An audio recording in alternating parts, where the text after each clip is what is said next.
faction-focused Legions of Nagash with two of the greatest Mortarchs, potentially even the Lord of Death himself. I am none other with Clint, Mortarch of Terrain. Herald, how are you, Clint? Good, mate. Good. And I've also got Lord of Death himself debuting on the channel. It is Deke. Hey, Deke. Hey, how you doing? Good. So we are here to talk about all things that are Legion of Nagash. We're going to talk about all of the different sub-factions. We're going to talk about how to build an army, play with this army, and get the most out of it other than pulling at the cheese that is the Grimghast Reapers. I'm sure these boys are going to share all the secrets, and they might even know if you should arm your skeletons with swords or spears. So, Clint, for anyone who has no idea who you are, Clint, introduction, please. Howdy, I'm Clint. I am host of the Herald's War podcast, Australia's probably longest running AOS podcast. And I'm also TO of CanCon, which is the largest single player Age of Sigmar event in the world. So, yeah, AOS is my life pretty much. And I love all things death. Yes, you've played death for a long time. Mm-hmm. Right. Since, well, it's 19th year of playing Warhammer, and it's been death since the start. So amazing. And just to settle this settle it for everyone, the best Mortarch is Manfred. Represent. Welcome. And Deke, the debut himself. Manfred, much love. Deke, introduce yourself. Who are you? How long have you been playing death for? Yeah, so I've been playing Death for quite a while, as you know, Anthony. I do know. And why would I know this, Deke? You may have been the person that got me into Warhammer, 20-odd years ago. So I've been collecting, basically, Warhammer Undead for about 20-odd years, from 4th edition, 5th edition. Legions of Nagash specifically, since Age of Sigmar dropped, and specifically the book, The Allegiance, from the day it came out. I believe you actually delivered my battle tome to me in the hospital when I was waiting for my son to be born. So this is true. This is true. Traveled 90 minutes, begged and pleaded, can we get the book on Friday? But all of the Games Workshop managers were very stern and said, no, release day Saturday. Of course. They were. They picked it up in 90 minutes and delivered it to you when your wife was in hospital. So this is how dedicated Deke is to death. That's it. Truly. And Deke and I, we started in fourth edition and had many battles. And you've really just stuck with them ever since. A little bit of Dark Elves back in the day, but oh yeah, I've got a few armies here and there on the side, but all roads lead back to death. Nagash is all. And all is Nagash, and we'll be reading from the Book of Nagash. I don't know which book we're reading from, but I'm sure there's going to be a whole wealth of knowledge. So let's imagine I am a new player to death. I've never picked it up. I may have seen it from the starter box. I may see someone else playing with death. Deke, who is the Legions of Nagash, and what is death all about in Age of Sigmar? Basically, the Legions of Nagash are the many armies of Nagash that are basically ruled or led by his Mortarchs. They're the number one generals of his.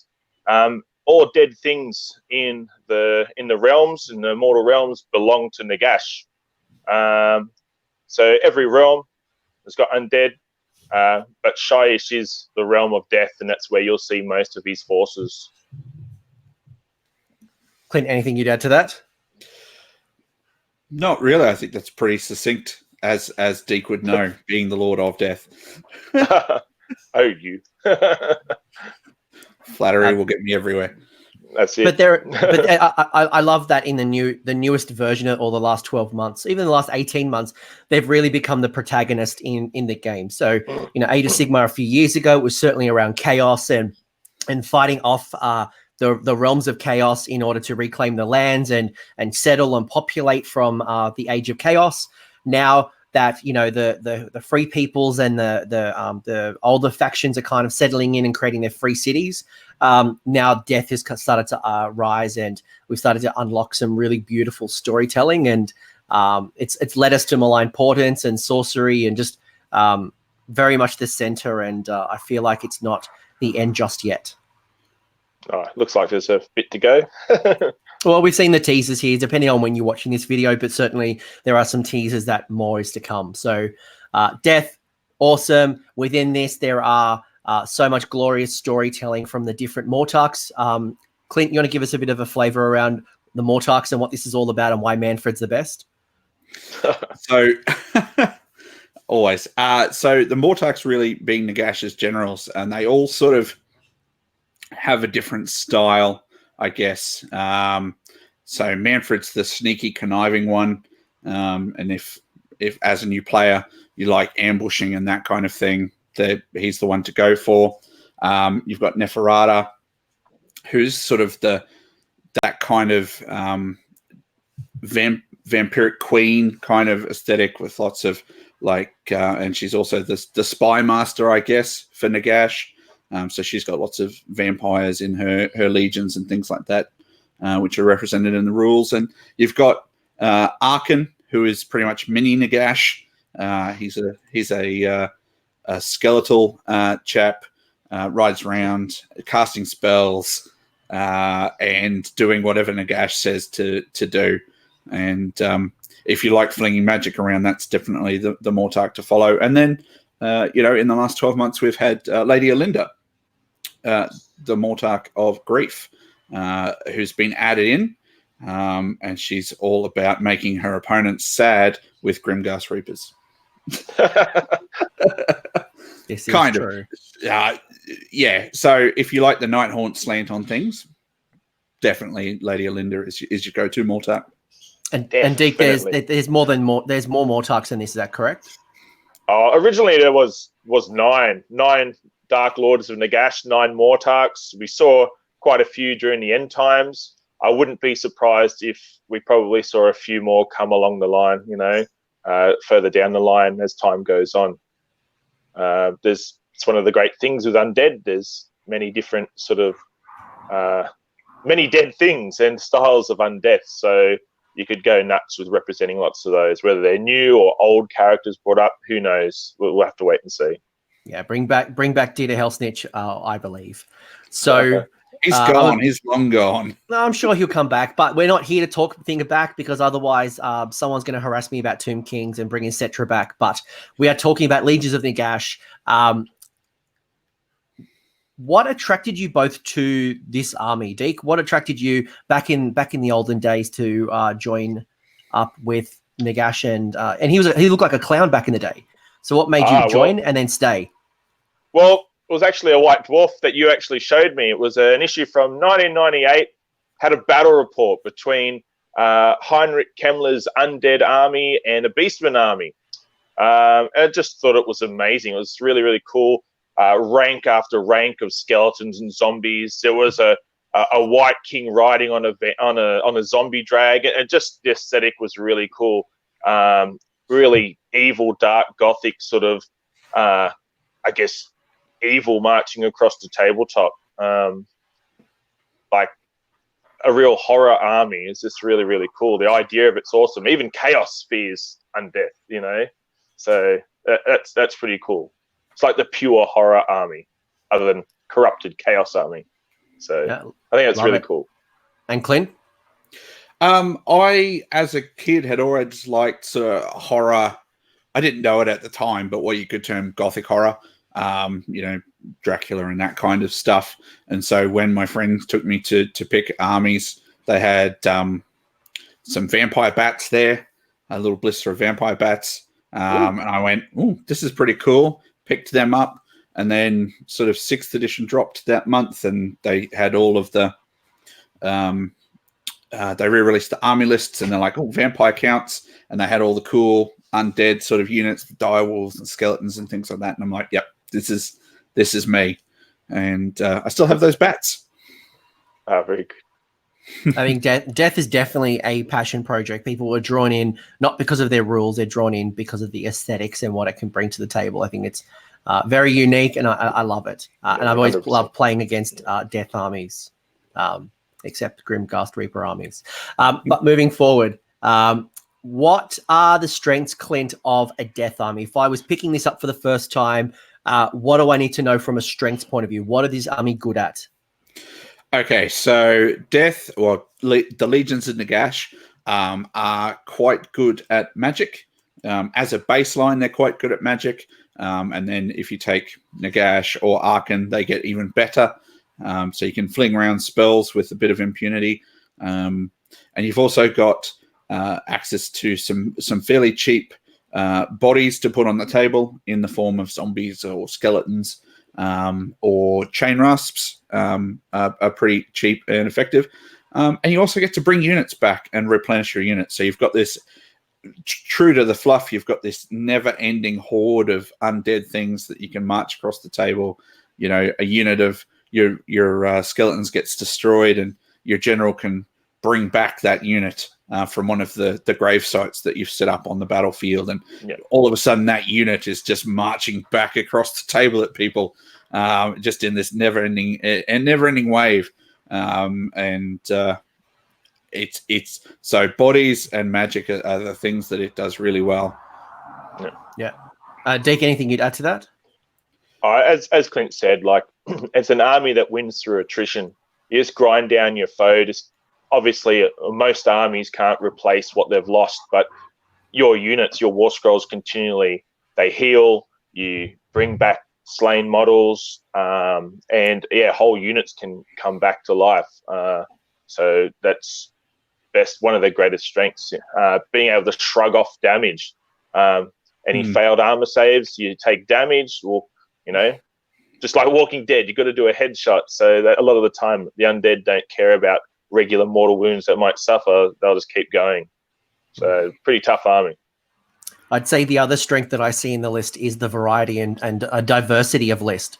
You've got, you've got big creatures like your Terrorgeist and your zombie dragons. You've got this this horde of just skeletons and zombies. You've got your necromancers. You've got your vampires. Then you have these Mortarks and Nagash, and your vampire lord on zombie dragon or Prince Vordry. And then you've got all of these wizard wagons like your Mortis engines, and you got these. You've just got so much variety that I know, Deke, you've and Clint yourself, you guys both have very diverse lists, and they change quite frequently as well. So you could stay in this army quite a long time, and always mix it up and adapt with the meta or paint something new. I mean, God, Deke, I can only imagine how you and Clint, how many models you guys have, and it's just constantly buying and painting death because it's just a really diverse army. It never gets boring, that's for sure. Yeah, it's an army with so many different levels of things. So you've got your lowliest trooper, which is your zombie, and then you've got wolves, and you've got cav, and then you've got the bigger stuff like the Vargeists, and then you've got chariots like the corpse cart, and then you've got the big monsters, and it's the scale from a little dude right up to monsters and Nagash as centerpieces and things like that. So it's so much variety, whether you're a gamer or a painter. Yeah, it definitely lends on both sides. And it's great to see them being very competitive right now. Deke, while we're talking about strengths, I want to know a bit more about the weaknesses. So if I'm getting into Legions of Nagash, what are some of the things I need to consider either in my list building or maybe some things I'm just not good at? So what are the weaknesses to the army? They're very reliant on their heroes, especially the general. In Legions of Nagash, it's your general that actually has access to that command ability from your grave sites to bring back those slain units. It's the heroes that actually give you that deathless minion save where you can just shrug off and ignore the damage that you've taken. It's a lot of the heroes' abilities and command abilities, I should say, that make a lot of the undead so nasty. Skeletons, for example, +1 to hit if they're within 18 inches of the death hero. The Necromancer with his Van Hels's Dance Macabre, allowing a summonable death unit pile and attack twice, stuff like that. Very reliant on the heroes. The other thing as well is we don't have access to a lot of decent armor saving throws. So your stuff will, most of the time, die very quickly. Hence, I guess why we have that ability to bring back our slain models. So those are things to watch out for. definitely. Clint, anything else from yourself? Shooting. We do not have shooting. Well, you Legions of do. Nagash. You do. I You think do. so. But You've got a Banshee Screams, which are comparatively short range, bravery based. You've got the Terrorgeist, which is once again bravery based and relatively short range. So I should say we don't have a shooting in the conventional sense, like archers or artillery or anything like that under Legions. It's very short range. You're looking at 10 inch. I think Zombie Dragon is Pestilence Breath of like 10 inches. Nine inches. Sorry, so Terrorgeist is 10. Zombie Dragon is 9. So I think that's one of the highest ranges outside of obviously dipping into old things that are not in Legions, but in Allegiance. That's it. Yep. And if you're at that range, you're pretty much going to be fighting them anyway, or they're going to be fighting you. So, and I'm sure we're getting into tactics here, but I know when I was running my Terrorgeist, I was really scared to use a shooting attack because they just remove models close and make it even harder for me to charge. So there's always a trade-off there as well. So that's some interesting things around strengths and weaknesses. I think Dan, it's a great army. It's a lot of diversity. But yes, if you're looking at a Cunning Rock, this is probably not the army for you, but it might be a nice way to avoid shooting. It just kind of speed up your games with one less phase. So, Deke, when I go Legions of Nagash compared to a mixed Grand Alliance army, what do I get for being Legions of Nagash? What are those benefits? Well, as we discussed earlier, you've got grave sites, these grave markers. These grave sites actually heal a lot of your units. You can replenish slain models. Your general, he can use a command ability to bring a slain unit from one of these points as well. You can even, when you're deploying, deploy a unit in the grave and have it pop up end of one of your movement phases for a bit of a sneaky ambush later on in the game. You've also got access to a death spell lore for death mages and vampires, which you wouldn't normally get as well. And you've also got your artifacts and the different legions abilities as well, like Legion of Blood, Legion of Night, Sacrament. You wouldn't get access to all those bonus extra rules as well if you played Grand Alliance. Yeah, and Legions of Nagash is an interesting one because it seems like 4 or 5 armies in one book. For the purpose of this video, we're going to treat them as sub-allegiances, no different to, let's say, a Stormcast Chamber, a Daughter's Temple, for the purpose of this video. Otherwise, we'll be here for 10 years talking about how to build a Legion of Blood versus Legion of Night versus Legion of Sacrament. And we'll try to do it the best we can. And the way we'll probably try to position how to build a list is definitely some considerations, some commonalities, or even if you are building, let's say, Legion of Night, here's some things to think about while it may not be as beneficial at another list. Now, a lot of the newer armies get a terrain piece. Is it fair to assume that Legions does not get technically a terrain piece? Correct. We are pre-terrain piece. So we were one of the last probably 4 or 5 books before 2nd edition and before they started giving everyone a terrain piece. So we have the grave sites, and I know some people like to model their grave sites up, so they're cool and terrainy looking, but they're not technically a terrain piece. Not really. Yeah.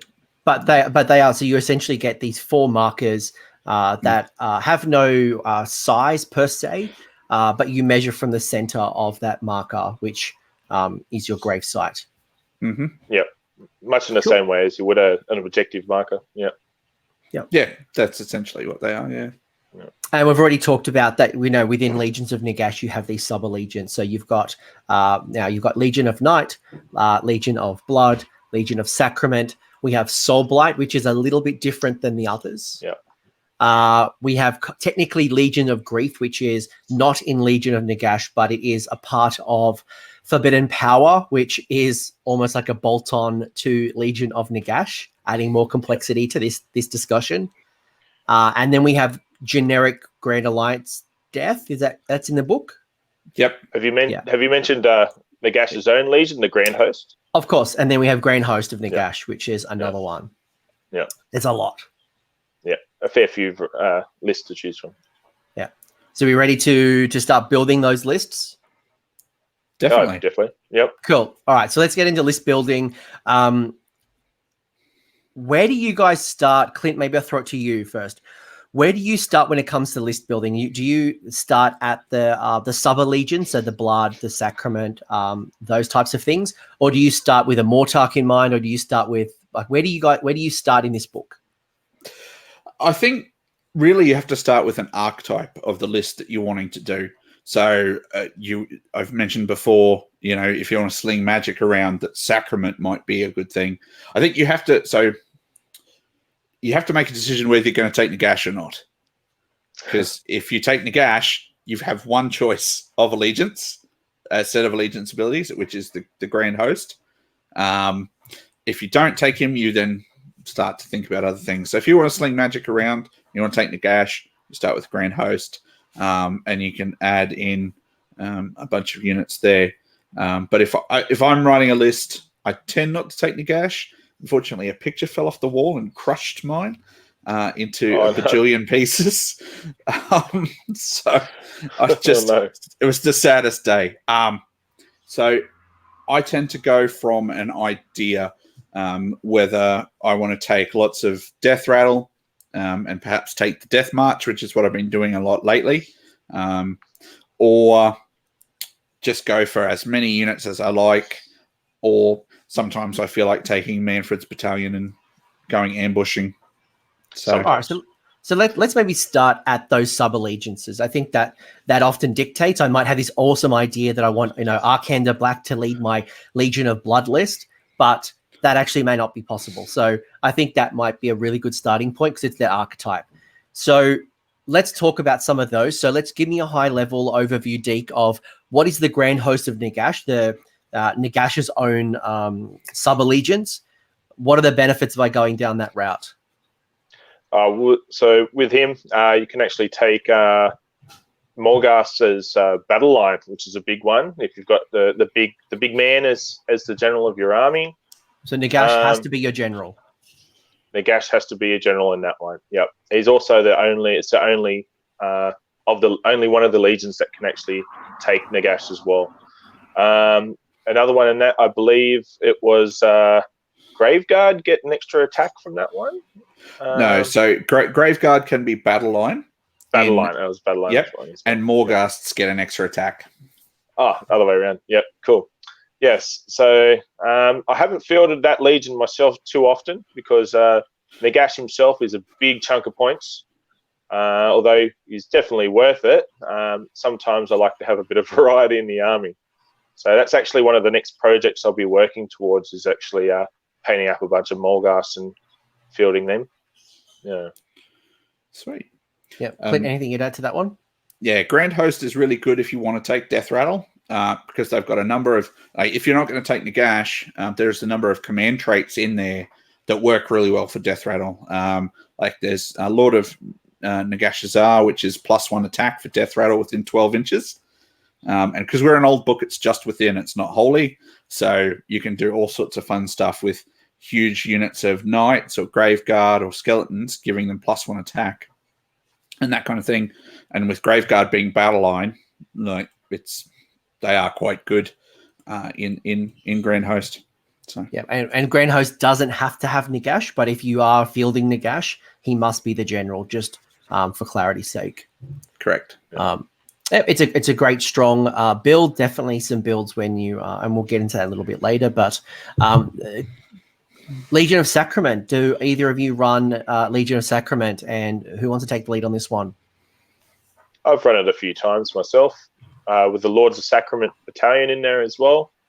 It gives you a bit of extra range on your spells with Arcane as well. I'm a big fan of one of the artifacts in that one. It's Azir Bane Standard. -1 to wound rolls for all enemy within 6 inches, and Order Wizards must re-roll casting rolls as well. So it's not too bad. Very handy, especially with a lot of the -1s you can get in there with spells. -1 to hit, -1 to wound goes a long way. Definitely, as Clint was saying before, it's definitely the Legion to take if you want to throw some spells around as well. Everyone in there gets +1 to their casting rolls, and I think Lords of Sacrament, they all gain an extra spell, if I remember correctly. Yeah. I can't remember which way round it is because I don't take the battalion. Sorry. Yeah, right. Yeah, no, it's +1 to casting rolls as being part of the allegiance, and then the battalion gives you extra spells. Yeah. That's the battalion gives you the extra spells. Yep. But definitely worth it. Yeah, it's very good.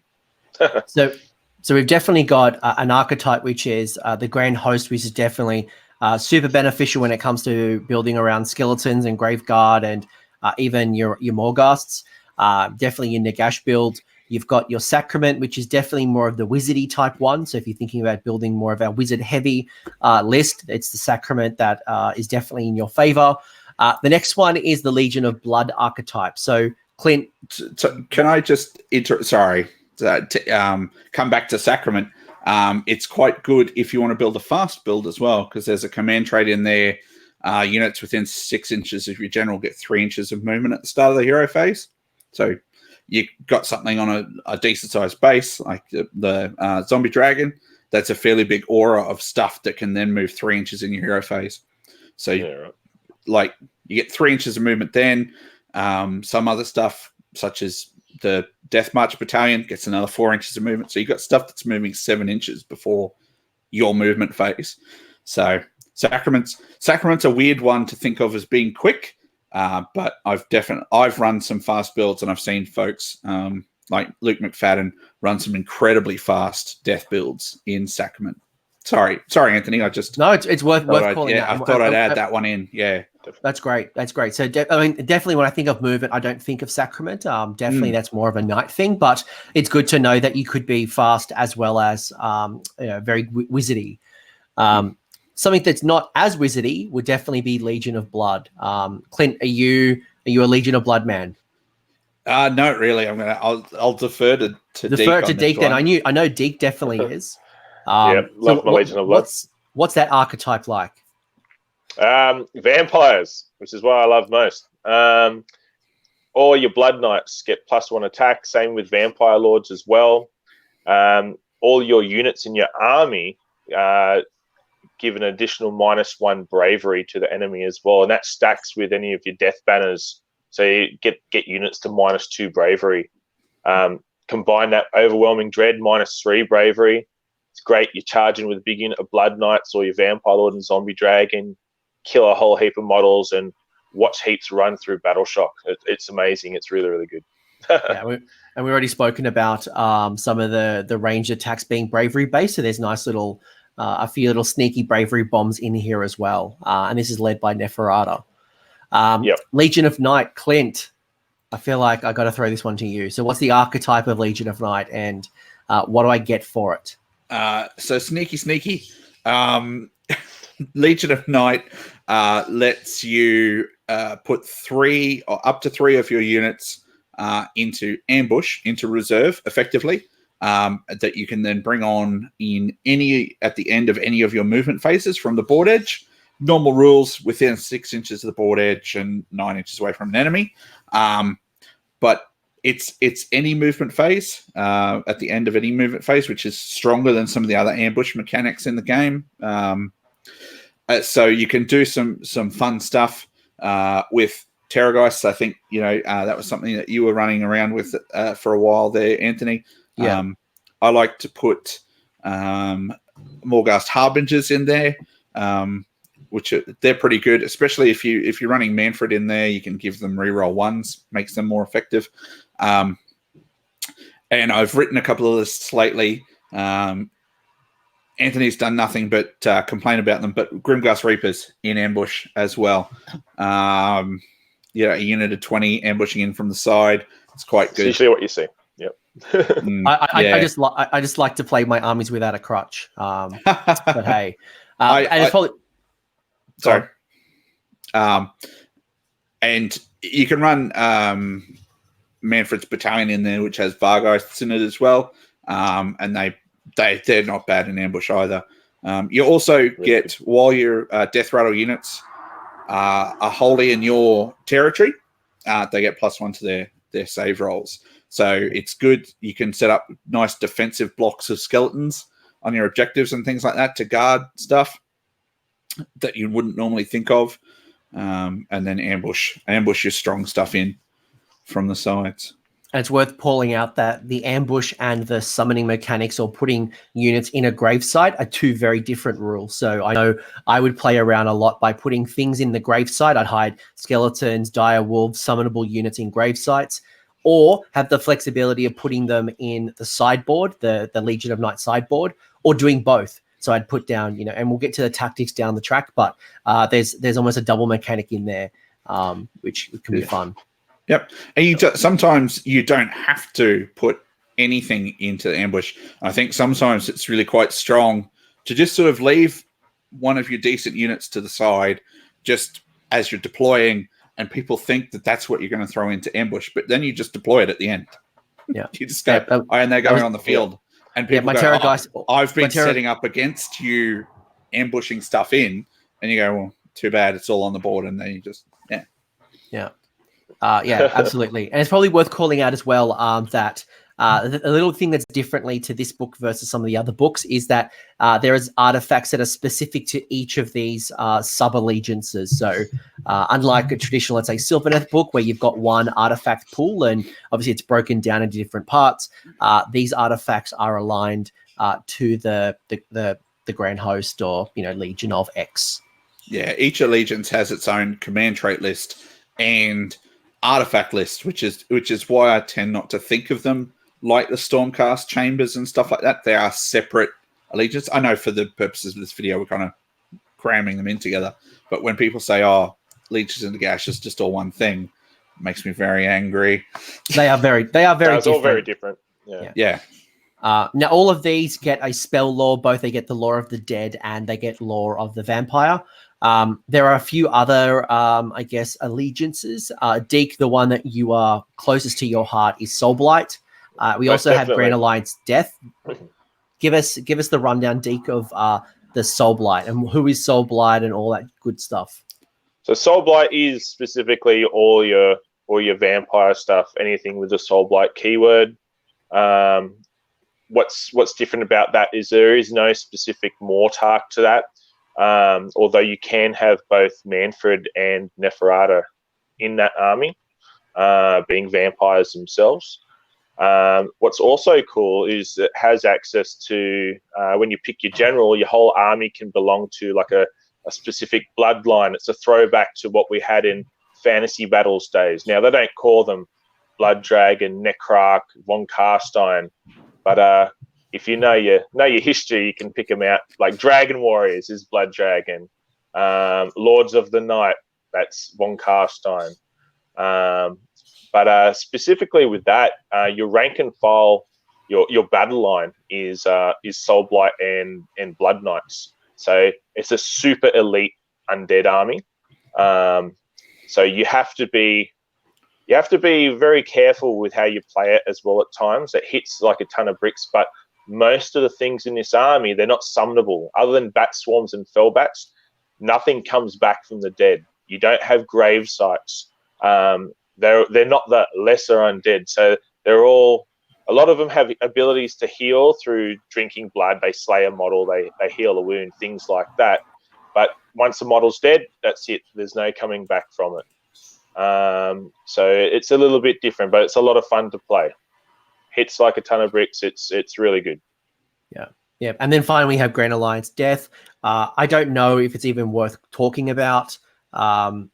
Very rarely is there a situation where I think Grand Alliance Death is superior than any other allegiance. Would you guys agree with that? Yes and no. I think that at times you can get some powerful builds out of a Grand Alliance, specifically if you've got access to some of the now out of production models like Screaming Skull Catapult, some of the Tomb King stuff, Vampire Lord on Abyssal Terror, his spell allowing a unit to double their movement. That's super powerful. Huge unit of Blood Knights or whatever, you can throw them in turn one and hit really hard. It depends if your list is built around really needing grave sites or all those specific spells from that allegiance. So that You're sacrificing I a think spell it's law as well. You don't get the 2 spell laws either. correct. Nope. That's right. Yep. All right, so it's definitely not hot garbage, but you definitely got to have an idea and a specific build in mind to take advantage of it, especially if you've got those older models. I would call it lukewarm garbage.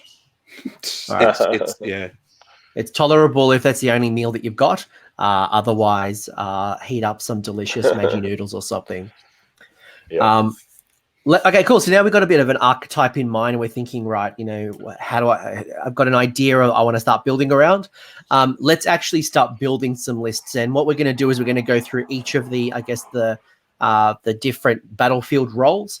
Now, this book is quite large and extensive. So maybe we'll throw out some of our best choices or some considerations in mind, and recognizing that a vampire lord in one list may not work the same in another list. So just keep that in mind. We're going to try to do this as best as possible. So we're going to start with our hero choices. Now, you have a lot of hero choices, from your Khan Wraith, your Necromancer, your all the Mortarks, your Vamp Lord on Zombie Dragon, the White Kings. You've got, there's so much.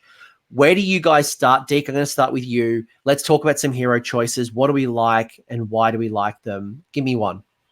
Oh, I'd have to say definitely the Vampire Lord and Zombie Dragon. He's generally always in all of my lists. Very, very rarely is he not in there. He's same thing with a Vampire Lord and Foot. It's the same reasoning as you've got a great fighter as well as a spellcaster combined in one model, in one war scroll.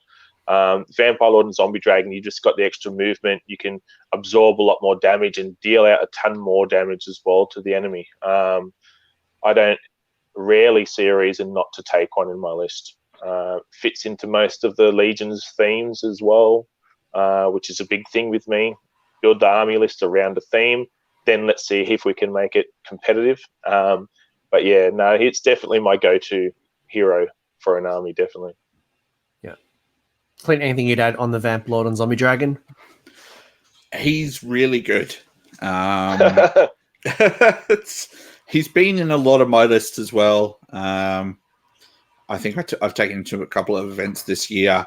2 is better than 1 at times. So, yeah. He's not a pick every time for me, but he's certainly very strong. Yeah. And his command ability is really good. What's that? Rerolls to hit. It's rerolls to hit. You pick a unit within 15 inches, and it's rerolls to hit. Yeah. Can he pick himself? Yes, of course. And oftentimes he does. You need that Zombie Dragons more to hit. Yeah, for delicious D6 damage. Yeah. And we'll get to artifact combinations down the track. One thing as well, I'll call out really quickly is I highly recommend you find a token to remind yourself about the Blood Chalice. So it's something that took me a long time to remember, that D6 wounds to heal. So find a token or at least something, because yeah, I tend to remember as he goes down and down and down, and you go, okay, right. Is now the time? No. Is now the time? No. Yes, now is the time. And you roll a 1 and you're very sad. So, yeah. So, as well as a token, find a dice that doesn't roll many 1s. Yeah. That was just a new person advice. Definitely. Once you're in the rhythm, you remember that, and you're casting spells to heal and stuff. So, Vampire Lord Zombie Dragon, definitely worth its weight in gold.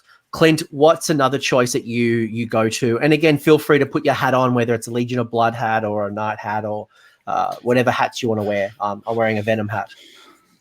I don't wear hats. Me neither. So I don't think I've ever written a death list unless... No, I don't think I've ever written a death list that didn't have a Necromancer. So they've recently gone up in points, and people are very sad about that. But they got so much stronger with Legion of Grief and things like that. There's lots more. So they've got a spell that lets a summonable unit pile in and attack twice in a combat phase. So they get 2 separate activations. That's super strong, especially with all the new Nighthaunt summonable stuff. They a great source of debuff spells. They get access to the Law of Death Mages, so you've got spells in there like Overwhelming Dread, which is -1 to hit, and -1 Bravery, Fading Vigor, which is -1 attack, and charging on 1 dice. That they've got so many good debuff spells as well. They're survivable because when they take wounds on a 4-up, you can flick it to a summonable unit within 3 inches. So you sort of hide them in a group of skeletons. They flick the wounds to the skeletons when they're taking damage, and then next turn they help resurrect those skeletons that they killed, essentially. Yep. They're really good. And I don't think I've ever written a list that didn't have at least one. Would you have more? I played a list with 2. I've been playing a list with 2 in it at the moment. I probably wouldn't go more than 2. Just because Deke seems to agree. Yeah. No. You kind of want Van Hell's where you want it. It's an 18-inch range spell, so it's fairly decent range. So you kind of have them, so you've got a nice big bubble of being able to try and cast that. And then you get, with the 2, you get 2 different debuff spells and things like that. I think enemies tend to target a necromancer if they know what they can do as well. So having 2, is backup. So definitely see it like the Branch Wraith in a Sylvaneth list. You take 2 for redundancy. One if you've only got 1, it becomes a very quick target if you can pop it off. Those Skellies or Grimghast just they're not as good. So definitely recommend a double. Agree. Yep, and they're good little artifact carriers if you've got enough artifact spots for things like an Ether Quartz brooch or whatever. They're at the back. They don't need to be in range to use it. They just sit there and carry it around. Like the spell scrolls in the old edition. They'd be the ones that carried the scrolls around. The caddy. Yeah, definitely, and didn't fight. If you're fighting with your necromancer, you're doing it wrong.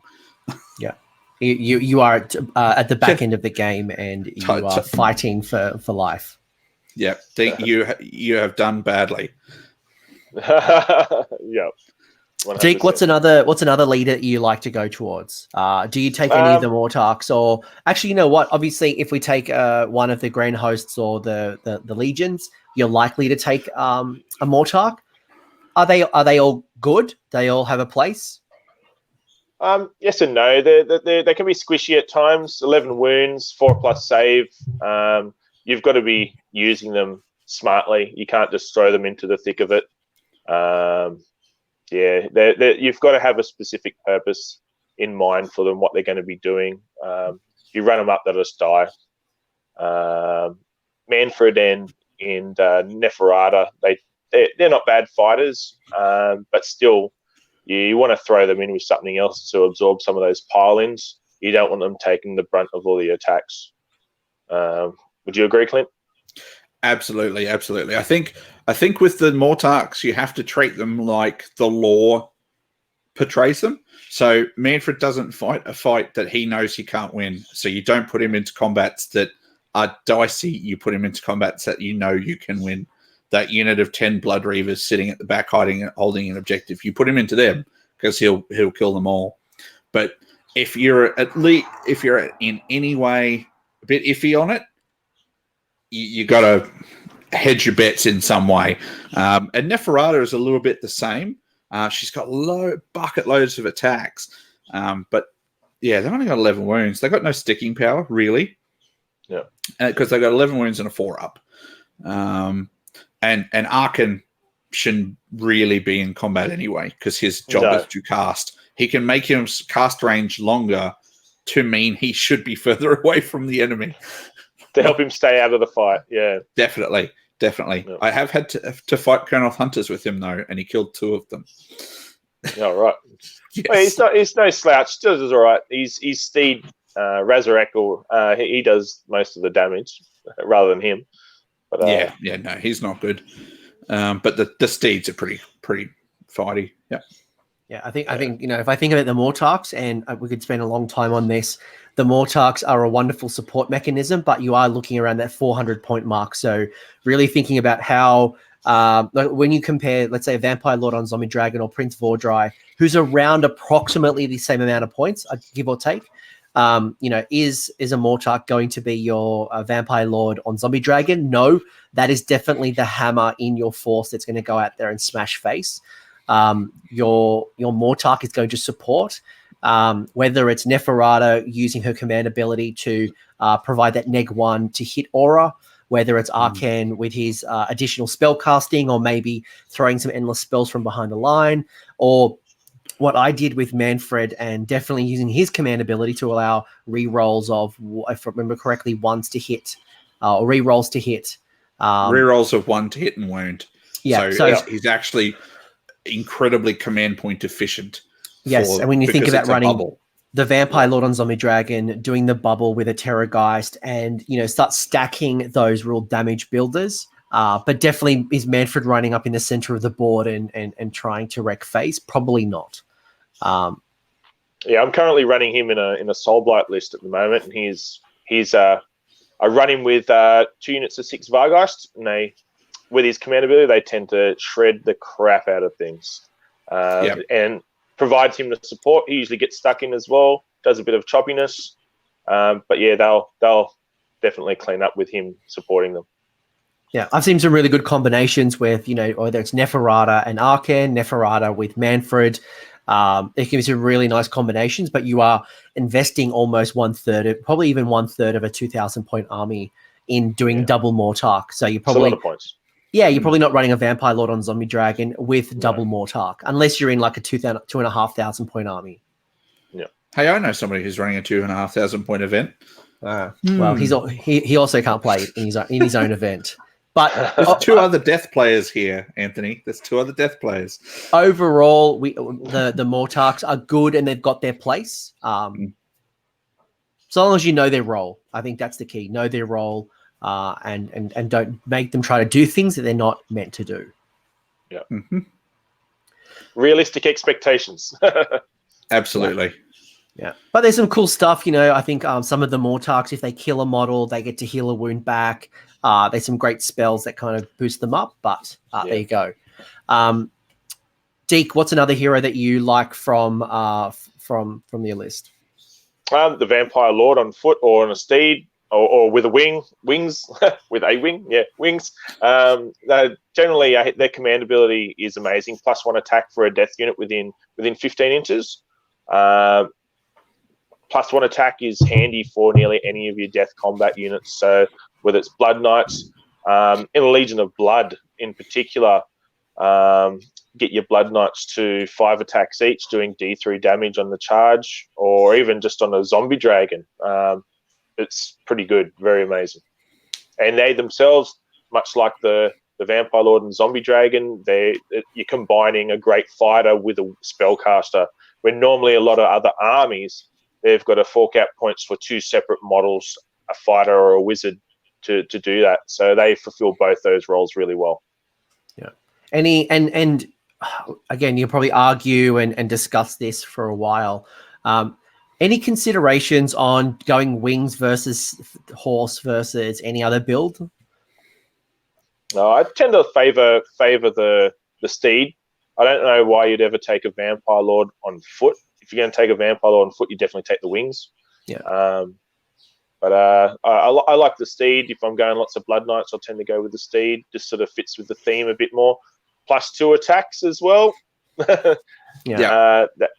been a lot of times it's done that extra wound that I've needed. But with my Vargeist list I'm currently running, sticking to the theme with all the blood-hungry bat monsters, going with the wings for that one. Yeah. Being able to fly over the top of units also helps as well. Yeah, I'm more of a flying Vampire Lord on foot kind of person myself over the steed. Clint? It really depends what you want him to do and your spell loadout. So unfortunately, the Vampire Lord is one of those. He's a weird war scroll in that he doesn't have an innate spell. Used to. He used to. He doesn't. He didn't. They took it away in Legions for some reason. But I think it was very close to what Fading Vigor is. I think it's probably it was -1 to hit and a mortal wound and -1 to hit. There we go. That's what it used to do. Yeah. So I'm enjoyed. Cool. So if you're running Soul Blight and you're going with the bloodline that lets you fly anyway, you would just go for the steed every time. So you can fly and have a steed. If the spell that you want to put on your vampire is the Amethystine Pinions, which gives you +5 movement and fly, you just put him on a horse, because why would you give up those attacks? The advantage, I suppose, of the one with wings is he's got a smaller base size, so he can fit into different places. Cover. Yeah, can fit into cover easier and things like that. I always run the one on steed. He generally ends up with pinions anyway, to make him move further and fly and stuff like that. But I don't think I've ever run. I don't think I've ever run one just on foot with nothing, and I think I've very rarely run a flying one. Right. Look, I'm a flyer, and I just got to call it out. Vampire Lords can be female as well, so. We keep referring to it as a him. It could be a her. Just I don't want to get grilled in the comments. No, that's fair enough. It's and I actually use the old Isabella von Carstein one. So see, I run old Manfred. So in my mind, it's a he because that's the model that I have. Not to say I don't have Isabella and whatever up there. Well, funnily enough, the one with my Soul Blight running with the wings is a converted up Isabella as well. I tend to also run the old Conrad model as a vampire lord with wings because he's got the bats all over him. So that's the whole idea.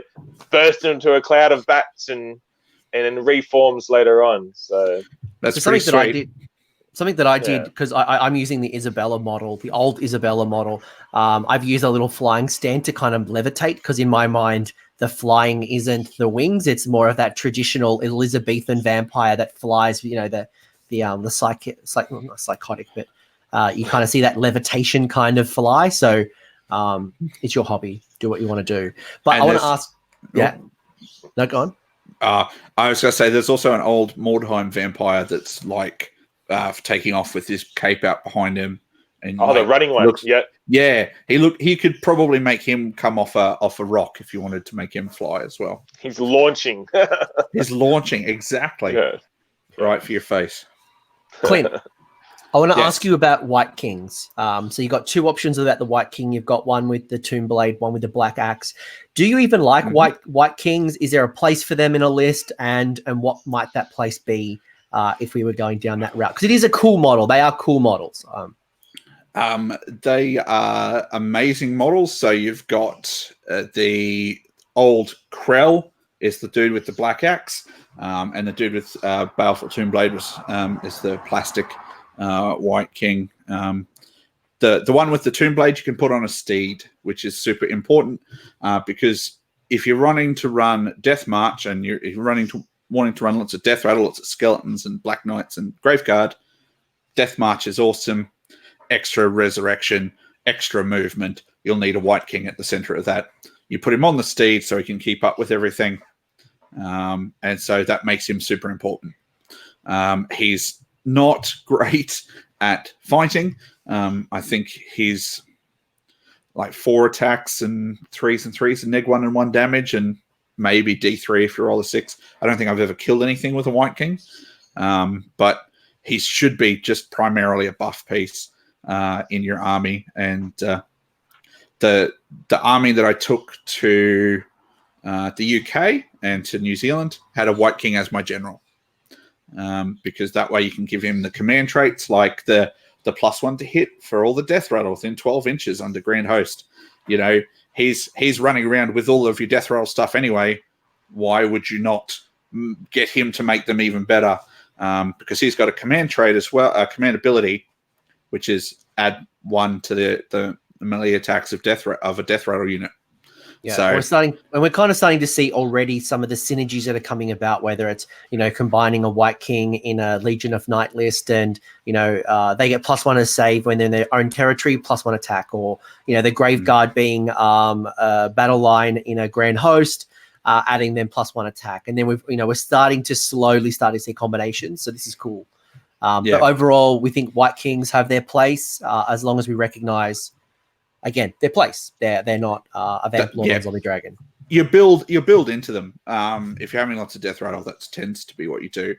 It's unfortunate that, and this is just purely a restriction of the models, that you can't put the dude with the black axe on a steed, because he's the better fighter, and he lives longer.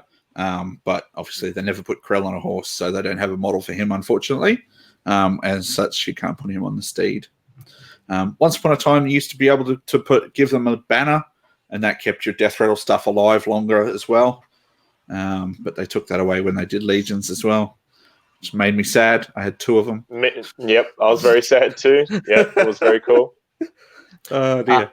I'm going to move to another hero from Deke, but before we transition, Clint, I just want to remind you that you actually did kill something with your White King. You killed Chris Welfare's Infernal Courtier with the White King as a final act in Brisbane. But we're not going to dwell on that. You guys can talk on chatter. That was a practice game. Yeah, cool. There you go.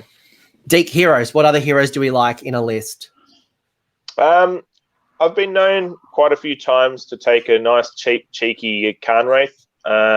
60 points. He's amazing just to run around with one of your units and give them a deathless save, which, one of those reasons I was saying before, hero is very important in your army. A lot of the time, he's so cheap, you don't really expect much of him. And a lot of the time, he's done amazing for me. Just lots of mortal wounds with his attacks. It's one of those models, because it's nice and cheap, you don't expect a lot of it, you're always surprised by it. It fits 60 points, is really easy to fit into your list as well if you need that extra hero.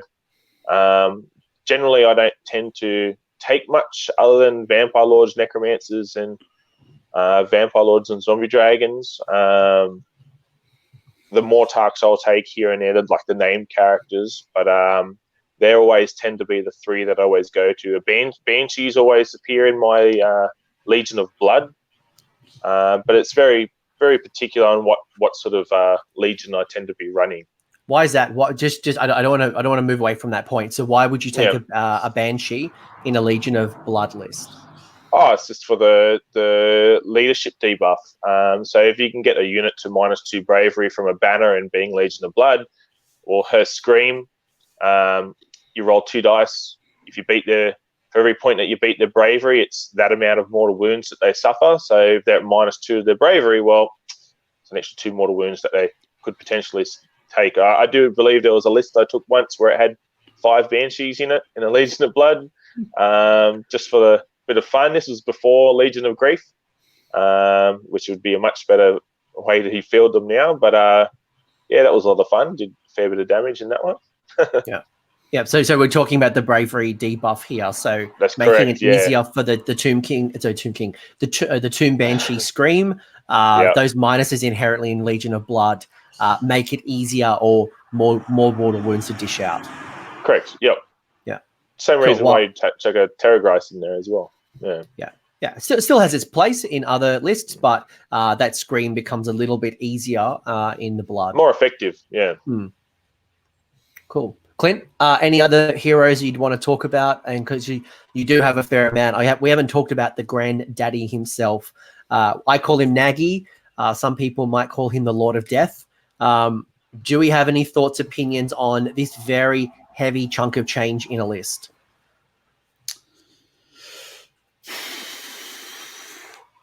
Other than he's very expensive, he's still really good. So I think Nagash doesn't see as much play anymore.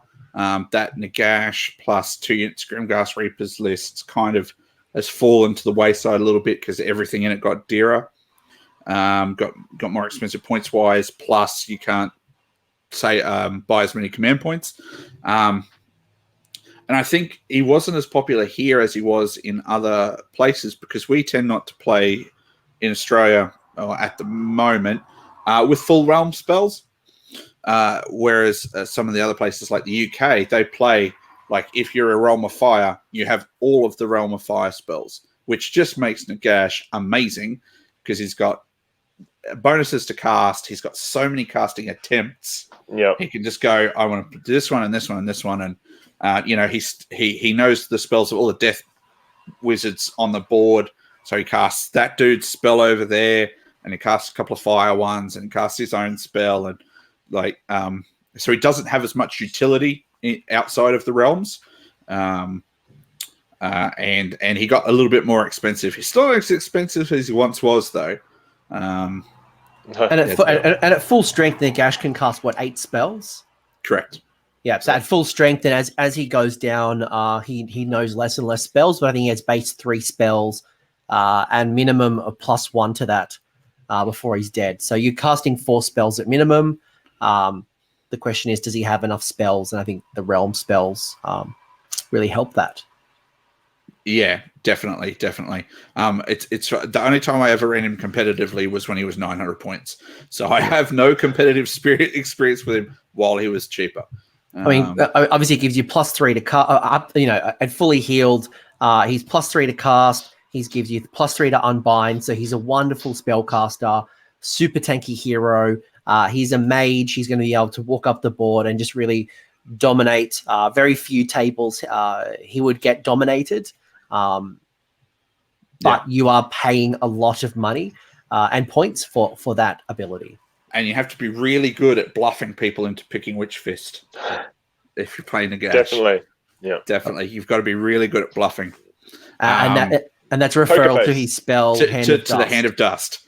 So, in one game, I killed 2 Bloodthirsters with it. So... And for anyone who doesn't know what we're talking about, Hand of Dust is you cast it, and then you put your 2 hands out like this, and you put a token or a dice in your hand, and which one the opponent guesses their hand, and if there's a token, the thing's dead. No token.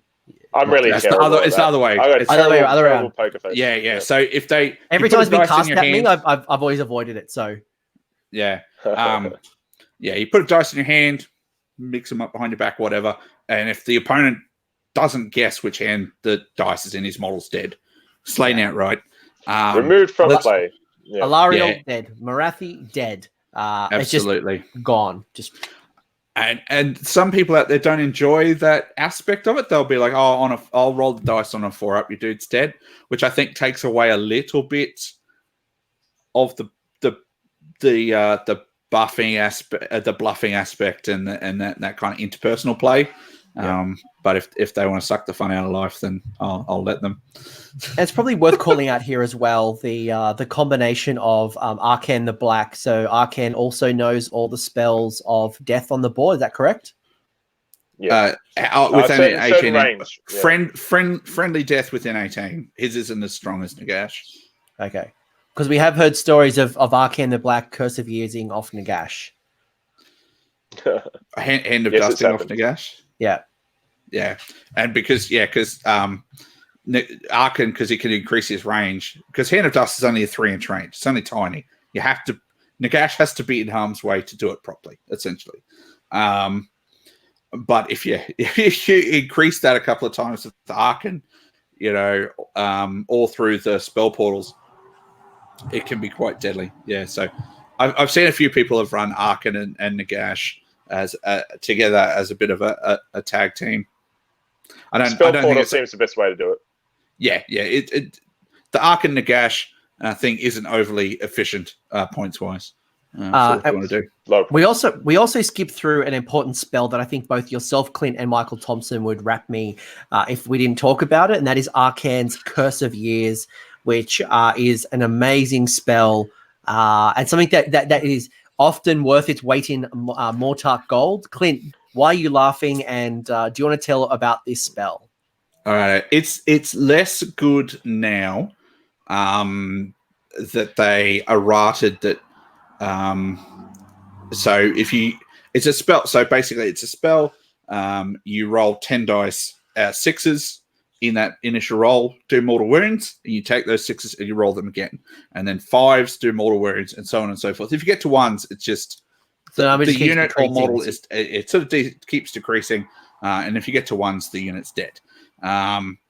They've errated that a unit gets to take the mortal wound saves in between those steps, which can decreases its efficiency somewhat. So your percentage chance of it wiping out a unit is a little bit less, but it's still quite good. I laughed before the first game of Masters in 2017. Anthony, you and I played.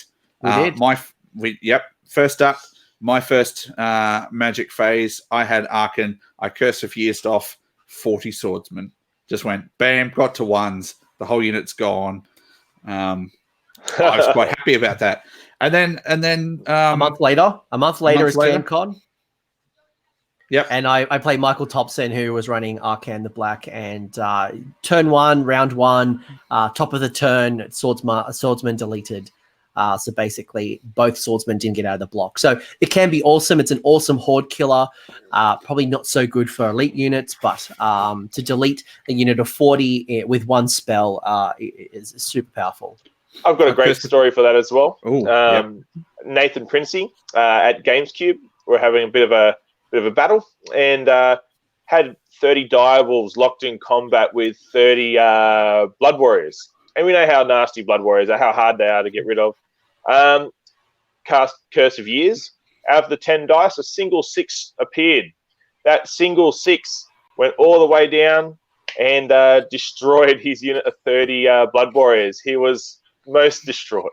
It's always the case. Like, you don't have to roll 5 6s to start it off. It's normally that 1 or 2 dice that just holds out to the test of time. So definitely, yeah. It's statistically one of those spells that should only go off once every 1,000, but somehow it happened twice to me in a month. So it happens I'm sure a lot more often. It does happen. Yeah, statistically, it's crazy. It doesn't happen more than you think it does. You just remember when it happens better. Absolutely, that's how it works. You remember the times that it wipes the units out. You don't remember the times that the person fails to cast it or doesn't roll any 5s on his second go. You don't remember those. It's long story short, listeners, get Arcan. If you haven't already done so, get an Arcan. Worth testing out. Is a good spell, especially if you're playing Anthony. And he loves him. If you've got a grudge against Anthony, bring Arcan. I don't care if you're playing Order. Just bring Arcan, put him on the table, psych him out. Yeah, don't do that. We've got a couple of other a couple of other leaders. We haven't talked a lot about the Prince Vordry, which is the alternative build to the Vampire Lord on Zombie Dragon. Deke, I know you're a big fan of Prince V. Yep. Yeah, he's pretty nasty. He's a big chunk of points, almost 500 points, 480 at the top of my head. So I tend to favour still a regular Vampire Lord and Zombie Dragon over top of him, just so you can give him some command traits, artifacts, stuff like that. Because Prince really is a named character. He is a named character, yep. Where I tend to use him is if I am using both him and a Vampire Lord and Zombie Dragon, because then his command ability, the Fist of Nagash, allows that Zombie Dragon, Vampire Lord and Zombie Dragon, to pile in and attack again. Pile in and attack in the hero phase. So you get 2 rounds of combat out of him. Or if I'm running a Legion of Blood list that's got the Castellans of Crimson Keep, that's when I tend to run him as well. But he's rock hard, very, very nasty. Does a lot of damage. He's definitely worth the 480. Just depends how you want to build your list around him. Finally, Clint, I don't know if we've missed any other heroes, but I know the last heroes we haven't really talked about, other than our Games Workshop special heroes, the Guardian of Souls, which I know has caused recently a little bit of controversy that, is it legal in match play? Isn't it legal in match play? There's no points in the new GHB. I'm sure you can talk to your tournament organizers about that, but the shard is not bad. Clint, you're looking a bit confused. No, I'm listening. All right, cool. I thought you were confused. Like being Australia's largest TO for an event, I was a bit concerned that I'd missed something. But no, I was paying attention to what you're saying.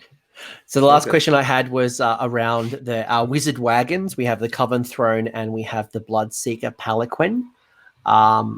Do you have any thoughts or experience on these? I know Deke's converted up a beautiful Palanquin and has used it many times. I haven't run either, so I'm going to defer to Deke. But we do have a couple of extra characters that we need to talk about after this. Cool. So, well, let's do that. Deke. So I've actually run the Coven Throne a lot more than I have the Bloodseeker Palanquin. It's where the Palanquin's good. It's got your Banshee Scream attached to it as well. She does the Vampire Lord on it. She tends to do a bit more damage rather than what the Vampire Lord on the Palanquin does. But generally, her spell is a bit hit and miss. It can either do 1 mortal wound, D3 or D6. Where she is really good is if a hero dies within 9 inches of her, or your Soul Blight units within that range, or within 12 inches, something along those lines, they all gain +1 attack. So in a Legion of Blood list, if you've got Vampire Lords with +1 attacks, their own +1 attacks from the actual Legion itself, you can actually get a very nasty combat unit in there with all those bonus attacks. She doesn't necessarily have to do that wound herself. It's just if she doesn't necessarily have to kill that hero herself. It's only if a hero dies within range of her ability that they all get the extra attack. So, but I definitely think the Coven Throne is a much more useful option of the two. That Beguile spell, basically you roll 3d6. If you roll above the target's leadership, they can't attack the Coven Throne at all. So it's great for tying up like powerful units or powerful monsters that are in combat with you. Don't expect a lot of damage from it. It's just a very helpful utility unit. Her command trait is also rather good. Reroll 1s for hits, wounds and armor saves, I believe it is, for a particular unit. That's also really good.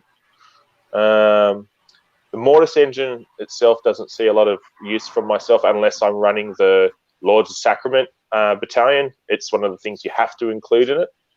But yeah, Coven Throne's seen a bit more action from myself. What about yourself, Clint? I don't think it's got to be one of the few kits I don't think I own. Oh, right. Out of everything Death, it's just one of those things. I have a Mortis engine. I don't have a Coven Throne. So yeah, right. How do you find the Mortis engine? I haven't run it in a long time, but they're an interesting little buff piece. I think you've got to be fairly strategic in when you send it forward to do its pulses and stuff. So it's also, I think, a bit more useful in a list that's got like multiple wound units, like Vargeist or monsters or Blood Knights, where you can heal them. But yeah, at the same time, though, those armies tend to eat points really quickly as well, so leaving you less room for the Mortis engine. So that's one of those, one of those things. And I think that's the challenge with this is as we're going through this, there are a lot of hero choices, and heroes take up a lot of points that stop you from this undying horde that we've been speaking about. So I find one of the greatest challenges with building a death is putting it all into the points, and there seems to be a lot of sacrifices. It's really common across a lot of armies. Certainly my Gits are in the same kind of position, but death more so. I could go hero heavy, but it comes at a cost at my my battle line, or vice versa. I can go super heavy on the battle line and only run a couple of small characters. And I think the Bloodseeker, the Coven Throne, even Mortarks to a degree, they do take up a lot of points. So thinking about them wisely. Yeah, I can't tell you the number of lists I've written that end up at 2,020 points or 2,030 points. Yeah. And you're like, I have to drop something out of this list. And to be honest, Death as well is rarely running at 2K, right? You're usually trying to keep a command point up your sleeve. Definitely, yeah. Absolutely, yeah. So you're running 1950 and trying to squeeze everything in. Mm-hmm. Yeah, and in before they restricted command points, I was running 1850. Yeah. Yeah, right. Yeah. I'd always try and include at least 2 in there. Yeah. Yep. Absolutely. Clint, have we missed other leaders potentially that are not sitting in the book, or am I just going blind? Absolutely. So we've missed the Lord Executioner, the ordinary Guardian of Souls. The tack on units. tack on the starter box unit, the Knight of Shrouds on Steed as well.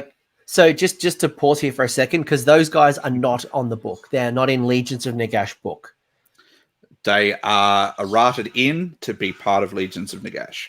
Yeah, so I just wanted to clarify this for our listeners. If somebody is brand new to this army and they're looking at their book and they're listening, going, "Where is this Guardian of Souls? Where on earth is this? What is going on?"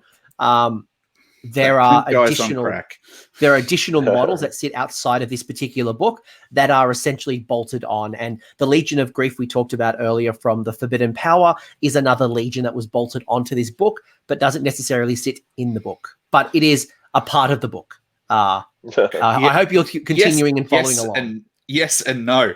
It's funny because it is called a legion, but the FAQs say it isn't a legion. It's not considered a legion for.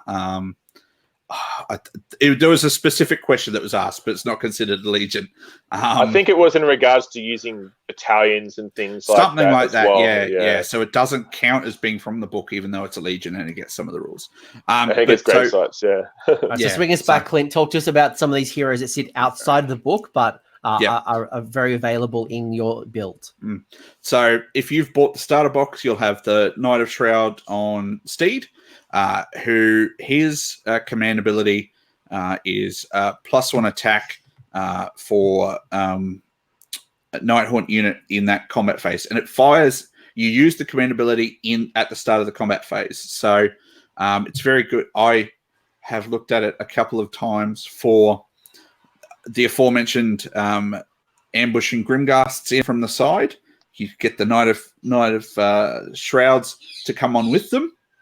He then fires his command ability, so they have an extra attack in that combat phase. They've missed the hero phase, so they don't get all the other buffs, but he comes on, uses his command ability, and then they have an extra attack, which is quite good. And it's also another character there with them for deathless saves, and should they need to reroll their charge or something like that, because 9-inch charge is fairly big. Which is Legion of Night. If you're ambushing with Legion of Night. But he's still quite good if you've got a couple of other Nighthaunt bits and pieces in your list, and you see some Sacrament lists run Spirit Hosts and things like that. The Lord Executioner is not bad. He's 80 points. He can hurt little characters. He's extra durable because he's got the 5-up after save. So he's quite a good little character. 80 points. You can fit him in. You can give him artifacts like the It's all right. We'll get to artifacts later. Brooch. But just those utility ones, he can sit at the back. He's good Deathless Bubble, similar to what Deke was saying with the Cairn Wraith. But the Lord Executioner can live a little bit longer and do a little bit of damage as well. Yeah, should he get ambushed by a creature? We often see the Lord Executioner being the ambush general. They're kept off the board in the Legion of Night, so the general can't be targeted for shooting him off the board, so he can't bring back a unit. He'll take that trait where he can ambush off the board, and he just comes on when he's needed to bring back a unit. So I've seen that a few times. Yeah. I think Keith Williamson from Creaky Gamers, he ran a night list at CanCon that was very much like that. Yeah. So the Executioner is a cool little choice as well. Amazing model too. Yeah, absolutely. Very that cool. is almost 50 minutes or 40 minutes talking about heroes, and I think that's just that's just a reflection on how many heroes are sitting in this book. And I think it's why it's important that we started off with that archetype build to understand what type of army you're building and how these heroes are going to synergize with that list and those benefits. And going down a wizard, going down a combat focus, going all in on skeletons and graveguard, and thinking about what those heroes that might buff and really support the build. So some good ideas. Again, there is no silver bullet. Like one thing is just absolutely the best. But what we can agree upon is skeletons, swords, or spears. No, we'll talk battle line. So I've got a whole bunch of battle line. You've got your dire wolves, your skeletons, and your zombies, which are battle line across everybody. Then you have your battle line. So blood knights blood knights are battle line for Soul Blight. You get Grave Guard if they are battle line for Grand Host and Nagash. You've got your Morghast, Archai, and Harbingers are also Grand Host and Nagash. You got a lot of battle line choices. So what do you like, Clint? And more importantly, do you go large units, small multiple units, or somewhere in the middle? What's your first choice? Somewhere in the middle. I like skeletons. I've always liked skeletons all the way back. Just the hordes of skeletons is what I've really enjoyed. I used to take like a unit of 40 and then 2 smaller units. But I just found that when the unit of 40 got into combat, you were rolling so many dice. So skeletons get an extra attack if there's 20 or more models in the unit, and then another additional attack if there's 30 or more models in the unit. So a unit of 40, they have 3 attacks each. That's terrible. I know. But the problem is that the attacks are terrible. They are they're 5s to hit unless there's a death character within 18 inches of the skeletons, which gives them +1 to hit. So you've got all those attacks on 4s and 4s. There's no rend. There's 1 damage. So you take all these dice and you roll them, and you roll less dice and less dice and less dice, and eventually you do nothing. Unfortunately, did you take spears? Did you? Is that why you're hitting on 5s? Yes, I take spears in the big unit to get more in. So swords hit on 4s, spears hit on 5s, so you can get down to Correct. 3s and 4s. But obviously, you're sacrificing the spears have a 2-inch range, swords have a 1-inch range. So this is where the debate comes about, which is better. Yeah, absolutely. And I do. Yeah, go on. It's very much it's like there are 2 camps here: people who take swords and people who take spears. I've got a big unit with spears, so that's what I take. I've always enjoyed that slight extra range, which means you get extra attacks in. But I even found that with swords, you're rolling lots of dice, and in the end, it's such a large amount of low quality attacks that they weren't doing too much. You're really fighting with just pure numbers. So there's no rend. Their attack and to wound is okay. 1 damage. You're really attacking with a volume of attack. So Deke, where are you at with skeletons? So Clint's saying a large block, spears, and part of it obviously is I've just built it with spears and I'm going down that route. Do you have a preference? Definitely, 100%. I do think spears look cooler, but effective wise, I definitely run a big unit of 40 skellies with hand weapon shield.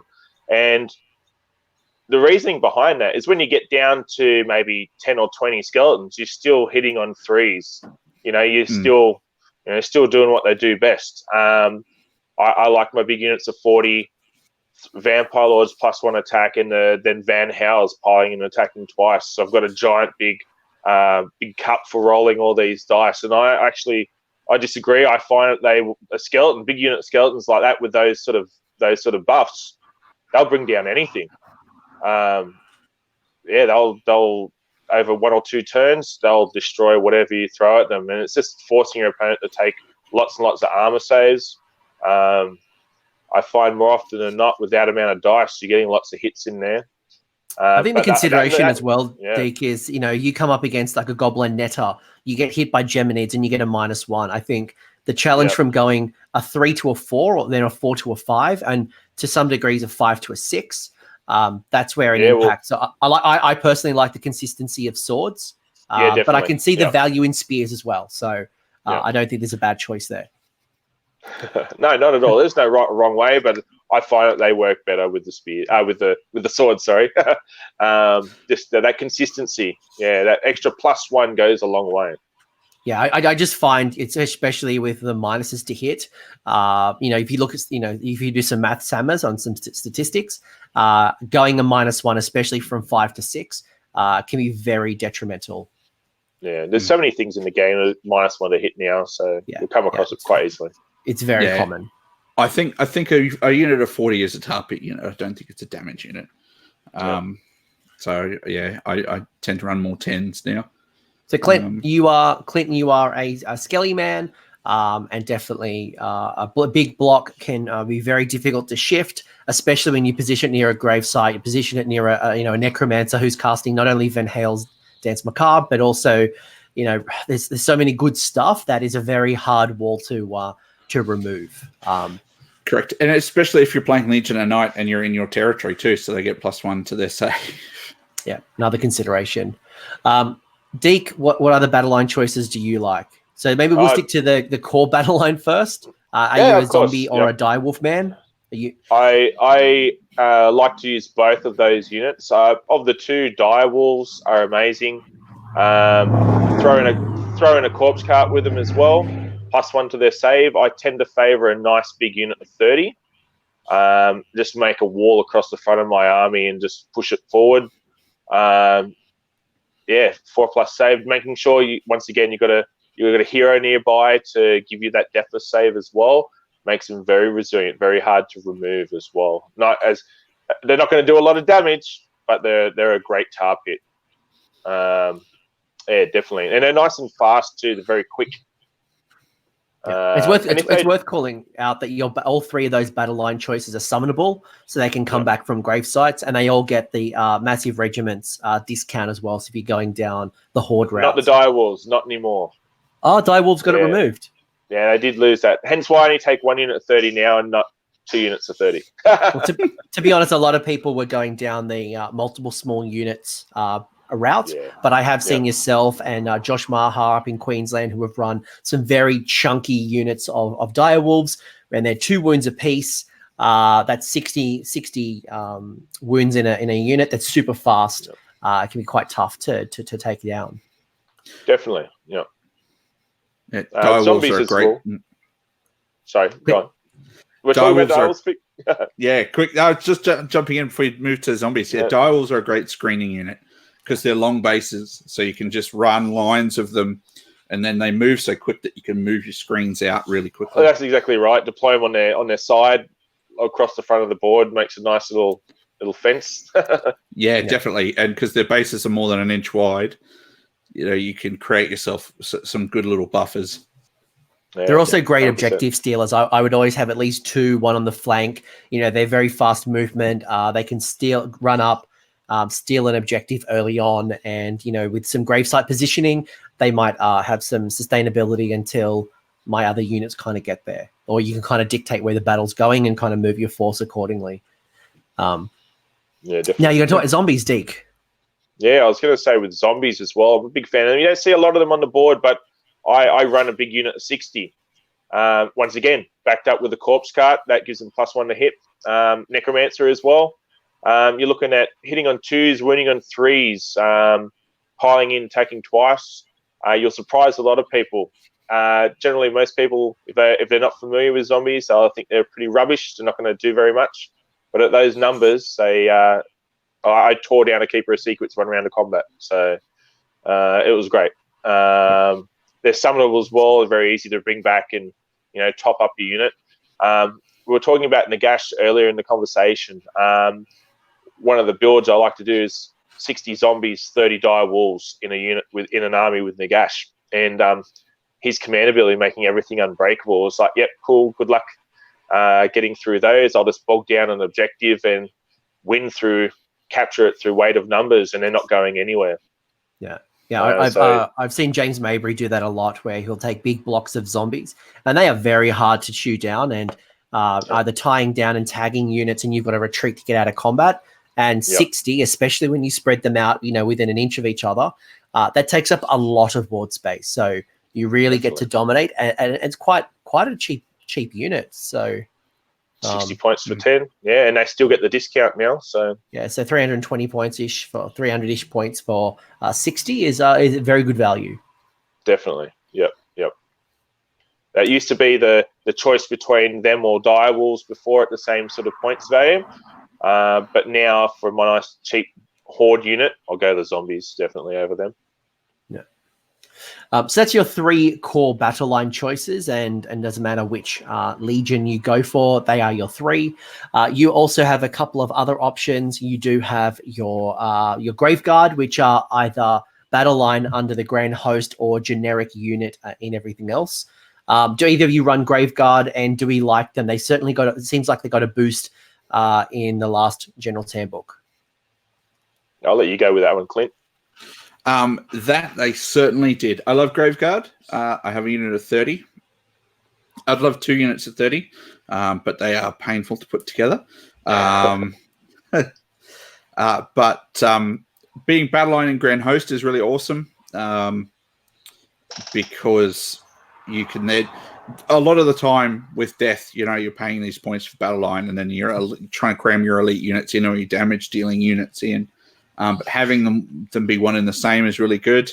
They got a huge points drop in the new General's Handbook. They went from 80 for 5 to, I think it's 120 for 10.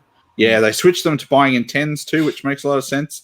They're quite good. You can buff them up if you give them rerolls. They're hitting and wounding on 3s with the Great White Blades, which also gives them rend 1. And if you roll a 6 to wound, it's 2 damage. So give them rerolls for those 3s. They're quite good. They're summonable still. And there's being single wound models. When you roll, a 3 on your D3, you get 3 Graveguard back. And being on 25 mil bases, if you need to bring them back on a grave site, you can pack a lot of them into that space as well. Yeah. So, yeah, I really love them. And they're good in Legion of Night as well, just with that inherent +1 if you want to guard your objective with something fighty. Oh, yeah, in your territory, yeah. Yeah, it's definitely a good time to run Graveguard. They're enough has changed to make them very good. Yep, and they're in the Death March, so that tends to be how I've been running them. Yeah. So, Deke, you're a Soul Blight man, which means that you are a lover of Blood Knights. Is that true, or is that true?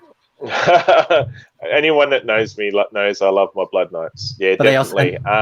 And they also know that converting Blood Knights is not the best Blood Knights. They don't hit as well. If you convert your High Elf Princes into Blood Knights, the legit Blood Knights get better attacks just from Nagash. 100%. Yeah, real Blood Knights always go better. No, we won't go there. What you do with your hobby is your hobby. I do prefer my nice chunky vampires to look like vampires. But I'm a big fan of running them in my Soul Blight as battle line. Also, I'd like to mention now as well, in the newest General's Handbook, Vargeist have also been made battle line for Soul Blight again. Which is also a return. So they were battle line. Then the General's Handbook before removed that battle line status, and now they've returned back to battle line. So good news. That is correct. Woo! Very exciting. So between the two, I think Blood Knights are definitely a bit more survivable. They've got the 4-up save, 3-up if the enemy doesn't have a rend value. You can get them into cover, and then all of a sudden they're very tanky, very hard to kill. Where it gets a bit frustrating is they only do 1 damage unless you charge. On the charge, they do D3 damage.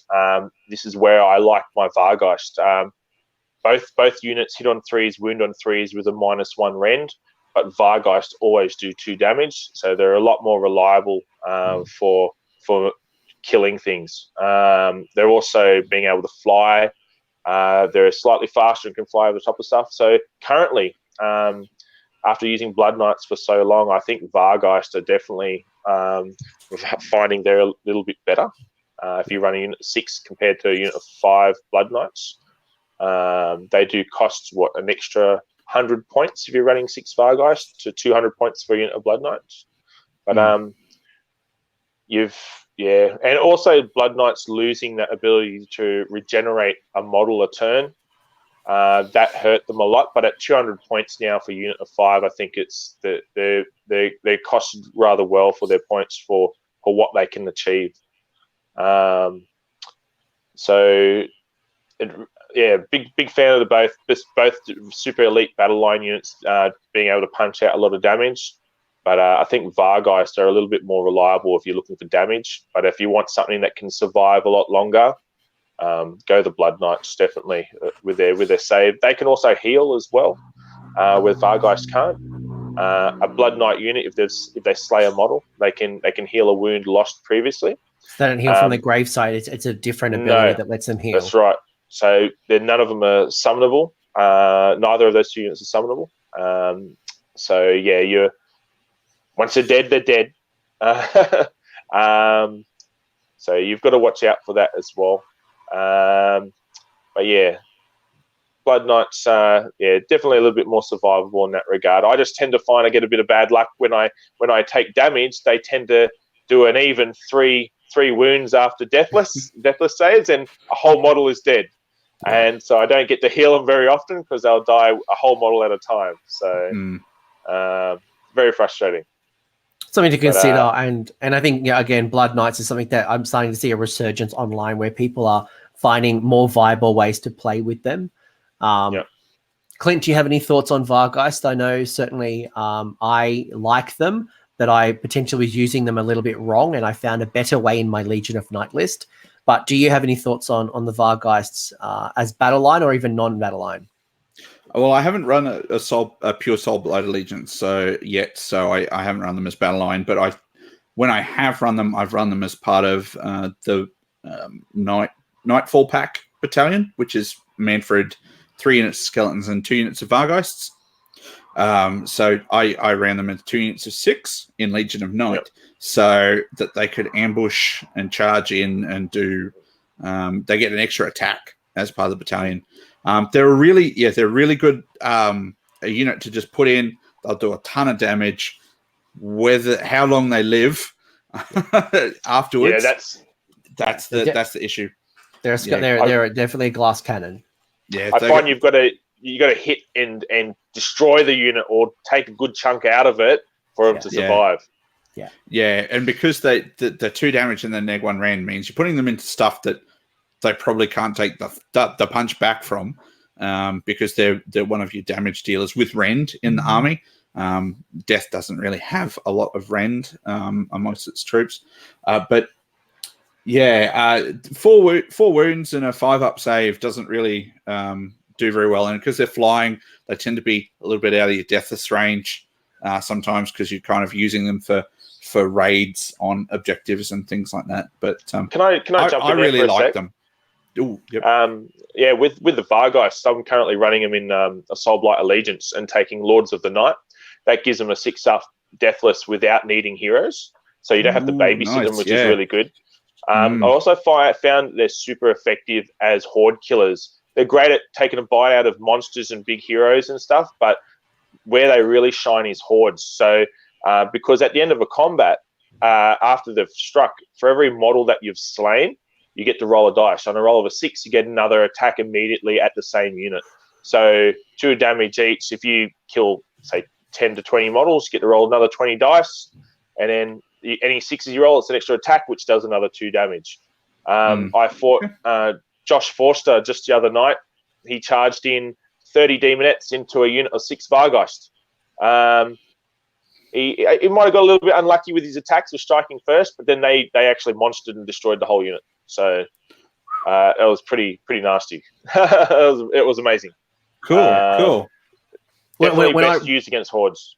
When I run mine, I always use the Winged Vampire to follow, to support. But again, that then just chunks up the points even more because you're investing, essentially a 150, 200 point kind of character to basically babysit, which you may not have points with. But I like what you guys have said. It's definitely something that's it's not survivable like most of Death. But man, it can pack a punch and can be a great support for a Vampire Lord on Zombie Dragon or to kind of flank. Yeah. And they got cheaper in the latest General's Handbook too. Only 10 points for 3, but that 20 points is kind of handy. I'm assuming you're talking about the discount of being 10 or 20 points, not the models now being worth 10 or 20 points. No, yes. 10 or 20 point Vargeist. That'd be nice. Yeah. I wish. What I did replace my my Vargeist with in my Legion of Night list was with Morghast. So Morghast battle line if the Grand Host of Nagash. And there are two builds. You've got your Archai and you've got two different builds. So Clint, might as well go with yourself. I know you're a Morghast kind of guy. You ran them at me at Masters. Do you have a preference or a thought around your Morghasts?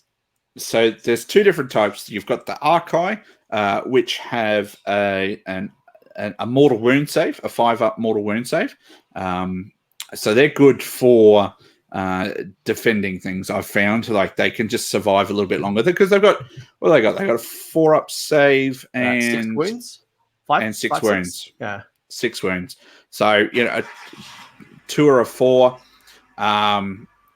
units of 2s or 4s. With that extra mortal wound save, they're going to tank some stuff. The Harbingers, they're the lighter ones, the more attacky ones. They roll 3 dice for their charge, and can declare a charge if they're with 18 inches. So they're very good. They're a bit more effective in Legion of Night, as you were saying, Anthony, because you're coming in, you're 9 inches away from an enemy, rolling those 3 dice. You've got a much higher chance of making the saves. Once upon a time, charge. Yeah, whatever I said. You said save. No, it's charge. The charge. I knew what I meant. The viewers at home knew what I meant.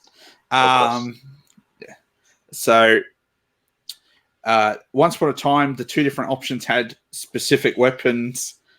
They removed that in Legions, which was amazing. So now you've got a choice. You've got Spirit Swords, like a pair of Spirit Swords, which is 5 attacks. 3s and 3s, neg 1 rend, and 2 damage. Or you've got the Halberds, which is only 3 attacks. They're 3s and 3s, they're neg 2 rend, and they're 3 damage. So, I always went Halberds. I thought Halberds again, consistency and that damage. Where do you both stand on their weapon load at Clint? I'm a Halberds man, purely because I think. Aside from some of the monster, the mount attacks, it's the only Rend 2 we have in the army. Yeah. I think. And so it's fewer attacks. You get an extra one if you're running in Grand Host, which is always awesome. And if you give them rerolls, you're going to make sure that those 3 attacks actually count. Yeah. Deke, yourself, where at your loadout? Yeah, definitely Harbingers with the halberds. Although I need to build some now. Mine were built previous to Legions of Nagash when you had Archai with the glaives and the Harbingers with the spirit swords. Now I need to do some Harbingers with the glaives. What about the Archai? Would you load out the Archai with the halberds as well, or do you think they're better off with swords? I'd go to glaives as well for them. Yeah, definitely. Being a shrug off the mortal wounds and stuff is pretty good with those, but the 36-inch charge goes a long way for getting them stuck in there, get them where you need to be, especially in Legion of Night when you're ambushing them in. They're also great to back up with Manfred as well with his command ability. So 3s and 3s, re-rolling 1s to hit and to wound, amazing. You're definitely going to get the most out of your unit. So I probably wouldn't take them without Manfred, to be honest. Yep.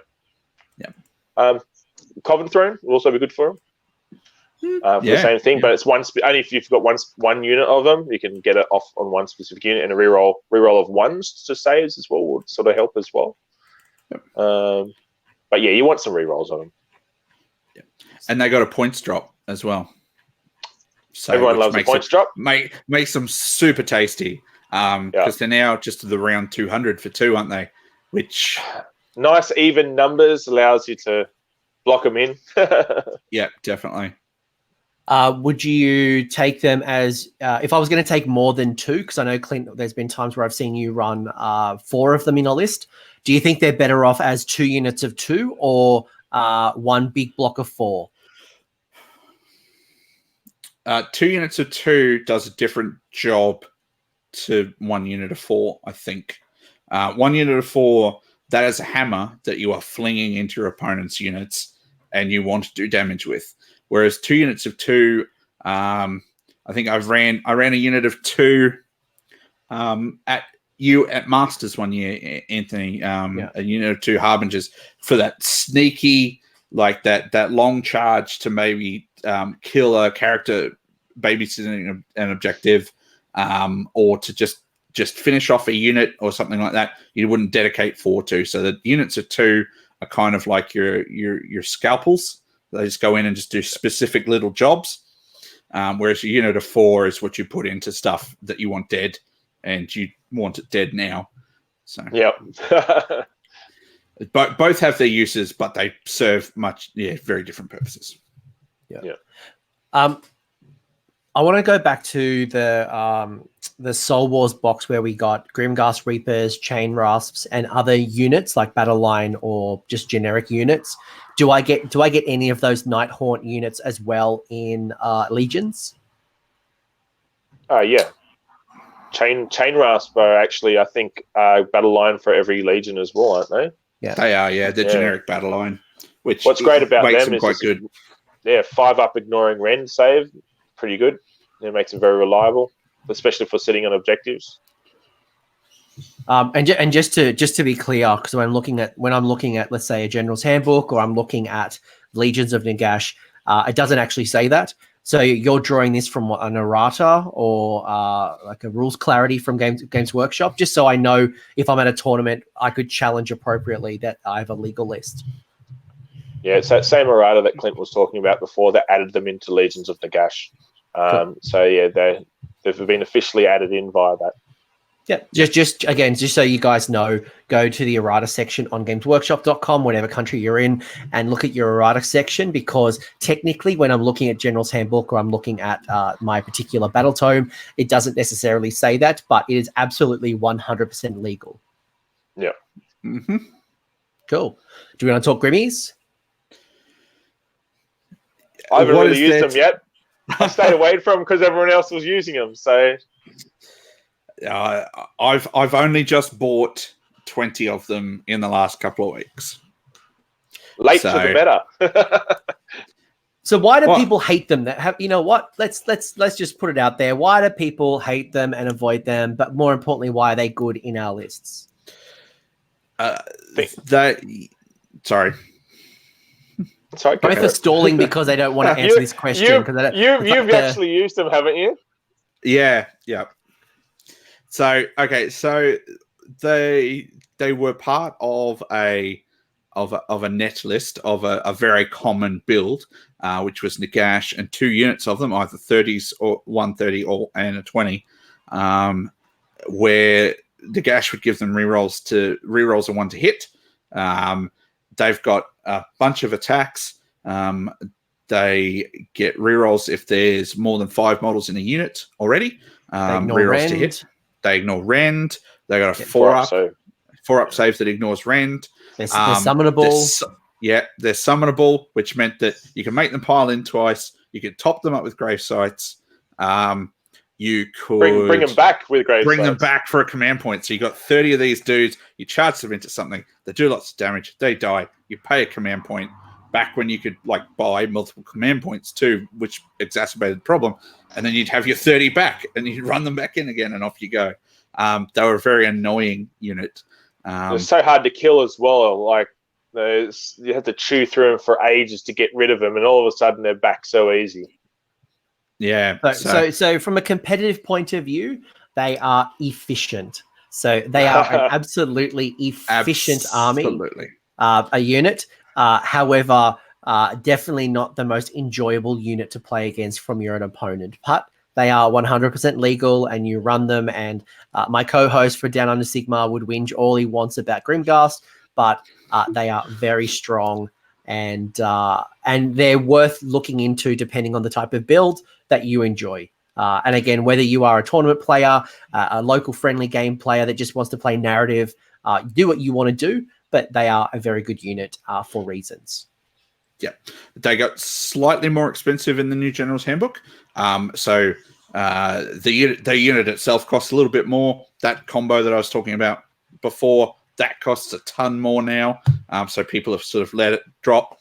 But Grimghast Reapers still have their place amongst Legion's armies because they they are very good at what they do, and that is kill. They're very good at killing lots of models.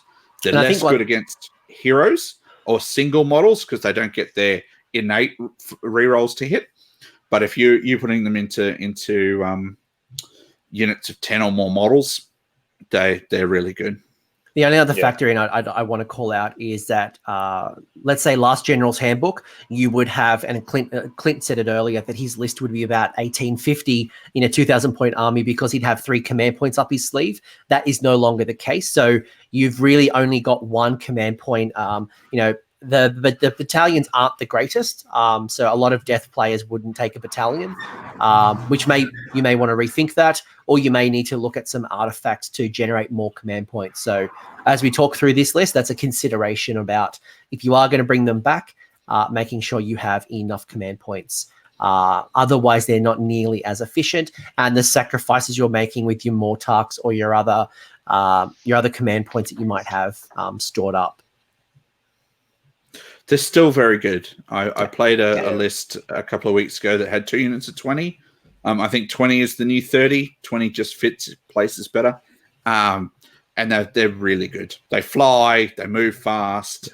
Yeah, they fall over a lot. They're great. They're great, but you're also finding skeletons are starting to find their place again. So I think that's the beautiful thing about what you do with this list is there's lots of good combinations depending on where you look.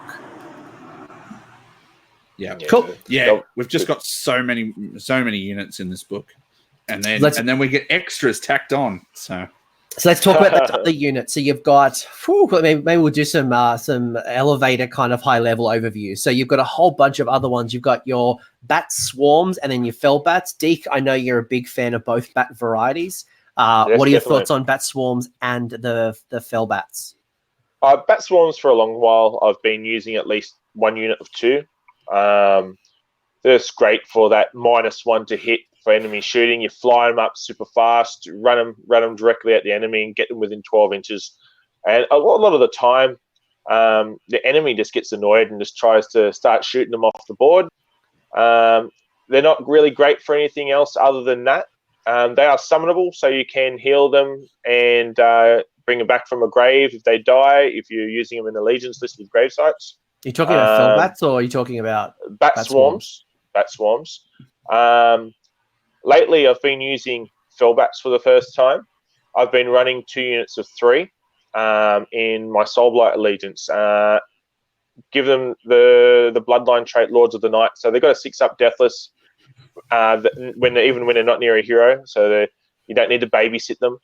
And where I find they're great, there's objective sitters, but they're also super quick for flying up and just for supporting like charges with like as a Vampire Lord and Zombie Dragon or Manfred, or even a unit of Vargosh to stop those big horde units from piling in against your more important stuff. The fact that they also get +3 attacks permanently for the rest of the game if an enemy model takes a wound within 6 inches. Is pretty cool. 6 attacks each. Pretty nasty. Only hitting on 4s and 4s, but with Manfred nearby, I found that they've been doing a lot more damage with reroll 1s to hit and to wound. They're not gonna win your games, but they're great, fast little support units. And once again, in a Soulblight Allegiance, you don't have a lot of summonable stuff, so you can actually use your heroes to heal these and keep them in the game a bit longer as well. They're one of those units you don't see a lot around. Maybe it's because they're some of the older sculpts. They're not a standout unit in your book, but I think just their maneuverability and you might surprise a lot of your opponents with them as well, especially if you ran a big unit of 6 to 9, 6 attacks each, potentially with rerolls. They can actually do all right then, especially in Legion of Blood. When you got a grave site, you can bring them back to life then as well. Yeah, I'm a big fan. But then again, I like a lot of stuff that you don't normally see anyway. So yeah, which is why you're a great guest to bring up more than just the net list. And before I throw it to Clint to talk us about Black Knights and Hex Raids, I just want to call out that my personal favorite little wouldn't even call it conversion, but I went out and stole some Lord of the Rings bats, the bat swarms. They've got a really cool bat, which is a bit of a newer sculpt. So if you don't like the particular older sculpts, that's just one of the many cool varieties that you could bring to your bat swarm. I actually purchased it. I didn't technically steal it, but the beast caller from Lord of the Rings as well. He's a little goblin with a giant swarm of bats flying up behind him. Get rid of the goblin. It's a great bat swarm as well. I'll take the goblin. Those as well. Yeah, I'll take it. Clint, no problem. Black Knights and Hex Wraiths, which are our cavalry. What do we like about them? Do they have their place? And more importantly, we've kind of gone back and forth about, first off, Hex Wraiths were really good. Then it's Black Knights and kind of gone in and out, in and out, in and out. Do we have a particular build in mind that might be better than another, or a consideration at least? So if you're leaning into your Death Rattle build, and I keep coming back to it, the Death March Battalion, obviously is going to dictate that you take some Black Knights. Black Knights are deceptively good. They hit really hard. They hit hard. Then they just sit there and get bogged down in a slap fight. But they're much better now in this book because they got 2 attacks. So Black Knights, they're good if you've got sort of 10 or more. Because I take 15 because I found if I took 10, by the time they get into the enemy, there's sort of 5-ish left, which isn't great. You normally can get more in. So I take 15, they lose a couple of casualties, and they've got in. So and then you've got like 10 there. They're 2 wounds each, so they take a while to go down. They're summonable, so you can make them double pile in. You can bring them back on a grave site. There is nothing better than watching the light in your opponent's eyes die as they realize that you're going to put 15 Black Knights back on the table. Yeah, because people are like, Grimghast Reapers are, and you're like, well, 15 Black Knights. Done. They got the speed to get back in there as well. Yeah. Absolutely. And they do the damage as well when they charge again. So it's just, throw them in, do mass damage, die, come back, do it all again, rinse and repeat. Yeah. So they're 2 attacks each. 3s to hit, 3s to wound on the charge because they get +1 to wound and they get +1 damage. So 3s and 3s, they no rend, and then they're 2 damage. That's on the knights on top themselves. And the steeds, negligible attacks, 4s and 5s or whatever, but they're what ends up killing things. Let's face it, the horses do the damage. But if you start doing things like giving them rerolls of 1s to hit and wound, they're really good on their charge.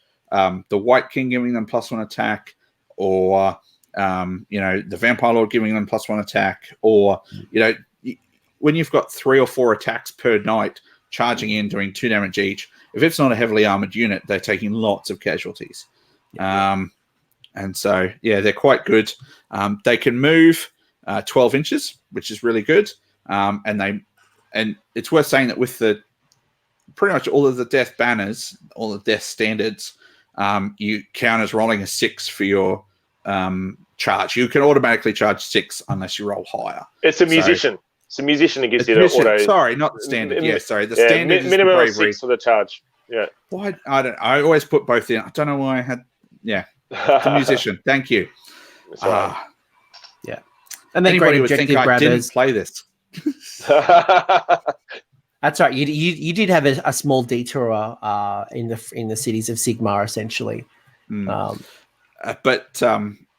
they're quite good. So they can move quickly and then charge. So that's our Black Knights. Yeah, that's our Black Knights. So Hex Wraiths, which are made on the same kit. So did you have anything to say about Black Knights, Deke, quickly? Oh no, everything you've covered, pretty much everything. I had just happened to like throwing in a White King and a Vampire Lord with them for the +1 attack from both at the same time. Makes them super nasty. Yeah. Unit 15 is the way to go. You can absorb some casualties and then hit super hard as well. Yeah, it's probably not the unit you want to run in units of 5. I think it's it doesn't nearly do enough damage. And to Clint's point, when you start getting closer to the army, your opponent, you've certainly whittled down. So 3 goes to 2 really quickly. And yeah, definitely. Yeah. Yep. And another thing, if you're running in Grand Host, you've got that wonderful command trait, that gives death rolling units +1 attack within 12 inches. So There you go. you can see a death rattle list writes itself a lot of the time, and Black Knights tend to be in it. Okay, so Hex Wraiths are the other unit that kit makes. These are your stereotypical sort of Grim Reaper Wraith kind of dudes hunting down souls. So they're ethereal. They move super quick. So that ignores Rend for our new listeners. So sorry, yes, that's all right. Ethereal, so they ignore Rend and they fly. They're a movement 12 unit that flies, which is super good. 2 wounds once again because they're cav. If you can maneuver them well, you can move them over the top of enemy units, and then there's a chance to do mortal wounds in that way. They've got, what have they got? They've got 2 attacks each, and it's 4s and 3s. Is it 4s and 3s? And then it's like neg 1 rend. 6s do the mortal wounds. Yeah, and they've got rend as well. So they're ignoring rend. They're 2 wounds. So they're fairly survivable for cavalry. They can do damage because they've got rend. As far as death concerned, that's a godsend. They're quite, I don't know, they're quite good. I've been running some lists recently that has a unit of 10 in them. 10's a good way to go. Yeah, just to do some work. I can't remember. Did they have the Reap Like Corn rule as well?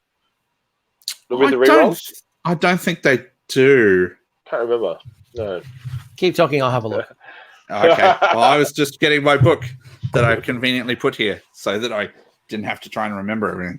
I don't know, but I quite like them. I've run them sort of sporadically through the thing because generally when I'm writing a list, I've got another theme in mind and they don't quite fit. But they're one of those units that I'm coming back to going, well, maybe I need to write other different lists and look at stuff that I'm not normally taking. Yeah. Oh, yeah. Anthony's going to confirm something for him. Oh, it's not in there, no. No. That'd be insane. That'd be so good.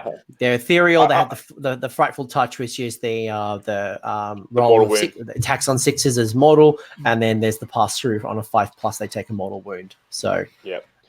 It's pretty good to do a nice little retreat over the top of enemy models for that extra mortal wounds as well when they move over the top of stuff. Potentially stealing an objective as well on top of dealing out some mortal wounds, which is great. Once again, that's where the larger unit, 10 to 15, doing that retreat over the top, you can get those extra dice to roll as you pass over the top. Yeah. Like hitting harder as well, like Clint said. Another unit that benefits greatly from extra attacks and rerolls for potentially doing more of those mortal wounds as well is really good. Last couple of units you've got to choose from is one, you've got the Legion Black Coach. So there's 2 versions of the Black Coach. One is specific to Nighthaunt. One is specific to Legions of Nagash, which is the older style. Thoughts, Deke? I know you're a Black Coach man. I know you're a big fan of the Black Coach. So the Legion one in particular, that's actually, it's an interesting unit because it's actually a hero without it taking up a hero slot. So you can actually give it an artifact. It is the one that I usually gave the Azirbane standard to. How do you do that, by the way, Deke? How do you just, again, I'm a new person. I'm going, how on earth can I do this? In what regard? How do I do what? How do I give it an artifact? Yeah, how do I give it an artifact if it's a hero that's not a hero slot? I believe the wording, I can't remember what the wording is of it is at the moment, but I believe it was you can give an artifact to a hero in your army along those lines, something like that. So that even though it's not a hero slot, it's still a hero and can actually take that artifact. So what we're referring to here, guys, is that on the General's Handbook, its battlefield role is not a hero. It's not a leader. However, the keyword is hero. Yeah, correct. That's what you're referring to. Were you going to say something, Clint? I was just going to make that clarification that Anthony made. Cool. It's a leader. It's the terminology is what gets people confused. It's a leader. Yeah. It's not a leader, and that's what you're limited by. 6 in a 2,000 point Yeah, but it's Correct, still got the hero keyword on its war scroll. That's the wording. So you can give it an artifact, yeah. That's a nice little tricky thing. It's more of an advanced tactic. But yes, guys, you can, as Deke's pointed, put an artifact on the Legion's Black Coach, even though it's not technically a leader, but it is because it's a hero. Right. So it's not too bad in combat. It's nowhere near as good as the actual Nighthaunt Black Coach, but for that reason, you can get in there. It gives you a deathless save for your other units as well. Taking that artifact, get it where it needs to be. It's pretty quick.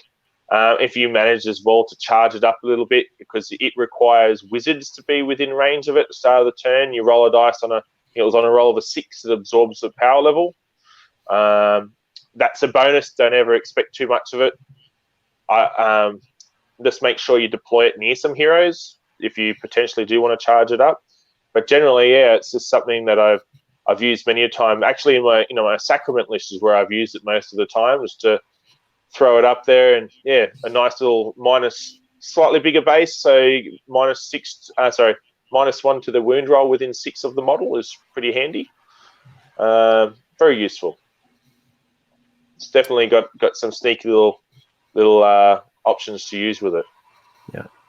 Deke, you also referred to the corpse cart earlier. That's a nice little buff piece for the zombies. And there are 2 options. You've got your Bale Fire, and then you've got your Unholy Lodestone. Is the corpse cart just good for buffing your death walkers, your zombies and your... Yeah, I tend to only use it if I'm using a big unit of zombies or dire wolves in the list. So you're talking what? You're talking like 40, 60 zombies, or are we just going only 60? Well, if I'm going to use my zombies, I tend to use them as a unit of 60. Okay. Or 30 dire wolves. If I'm running lots of units, or smaller units of dire wolves, maybe 3 units of 10 dire wolves, I'll still use the corpse cart. The tricky part with it, though, when you're using the dire wolves, you got to make sure that they don't run off ahead of the corpse cart, because it's quite slow in comparison to them. So you definitely want to make sure you sort of run it up the board near them. It doesn't really do a lot other than that. If you're going to use it, I tend to use it with the lodestone, giving me I believe off the top of my head, that was the re-roll to the amount of models that you can summon. Not summon for your heroes healing and stuff like that. You can re-roll the dice roll, I think it was. The other one, the Balefire, it's if enemy wizard was within 18, a -1 to their casting rolls as well. So they're both pretty useful, but I wouldn't use it in an army purely for that. I'd only use it if I'm using my Deadwalker units. Yeah. Locus of Death does. Whilst within 6 of this model, you can re-roll the dice to determine the amount of wounds are healed for the friendly death unit. So correct. So especially if you're using it with dire wolves, you're only going to get a dire wolf back if you roll 3+ enough to bring back 3+. Yeah. So that's where it's handy to get that re-roll for that. Yeah. Yeah. We are almost at the end of our units, I think, unless I'm missing something from the Nighthaunt side. I think we've got just our behemoths left. Am I missing something? Spirit hosts.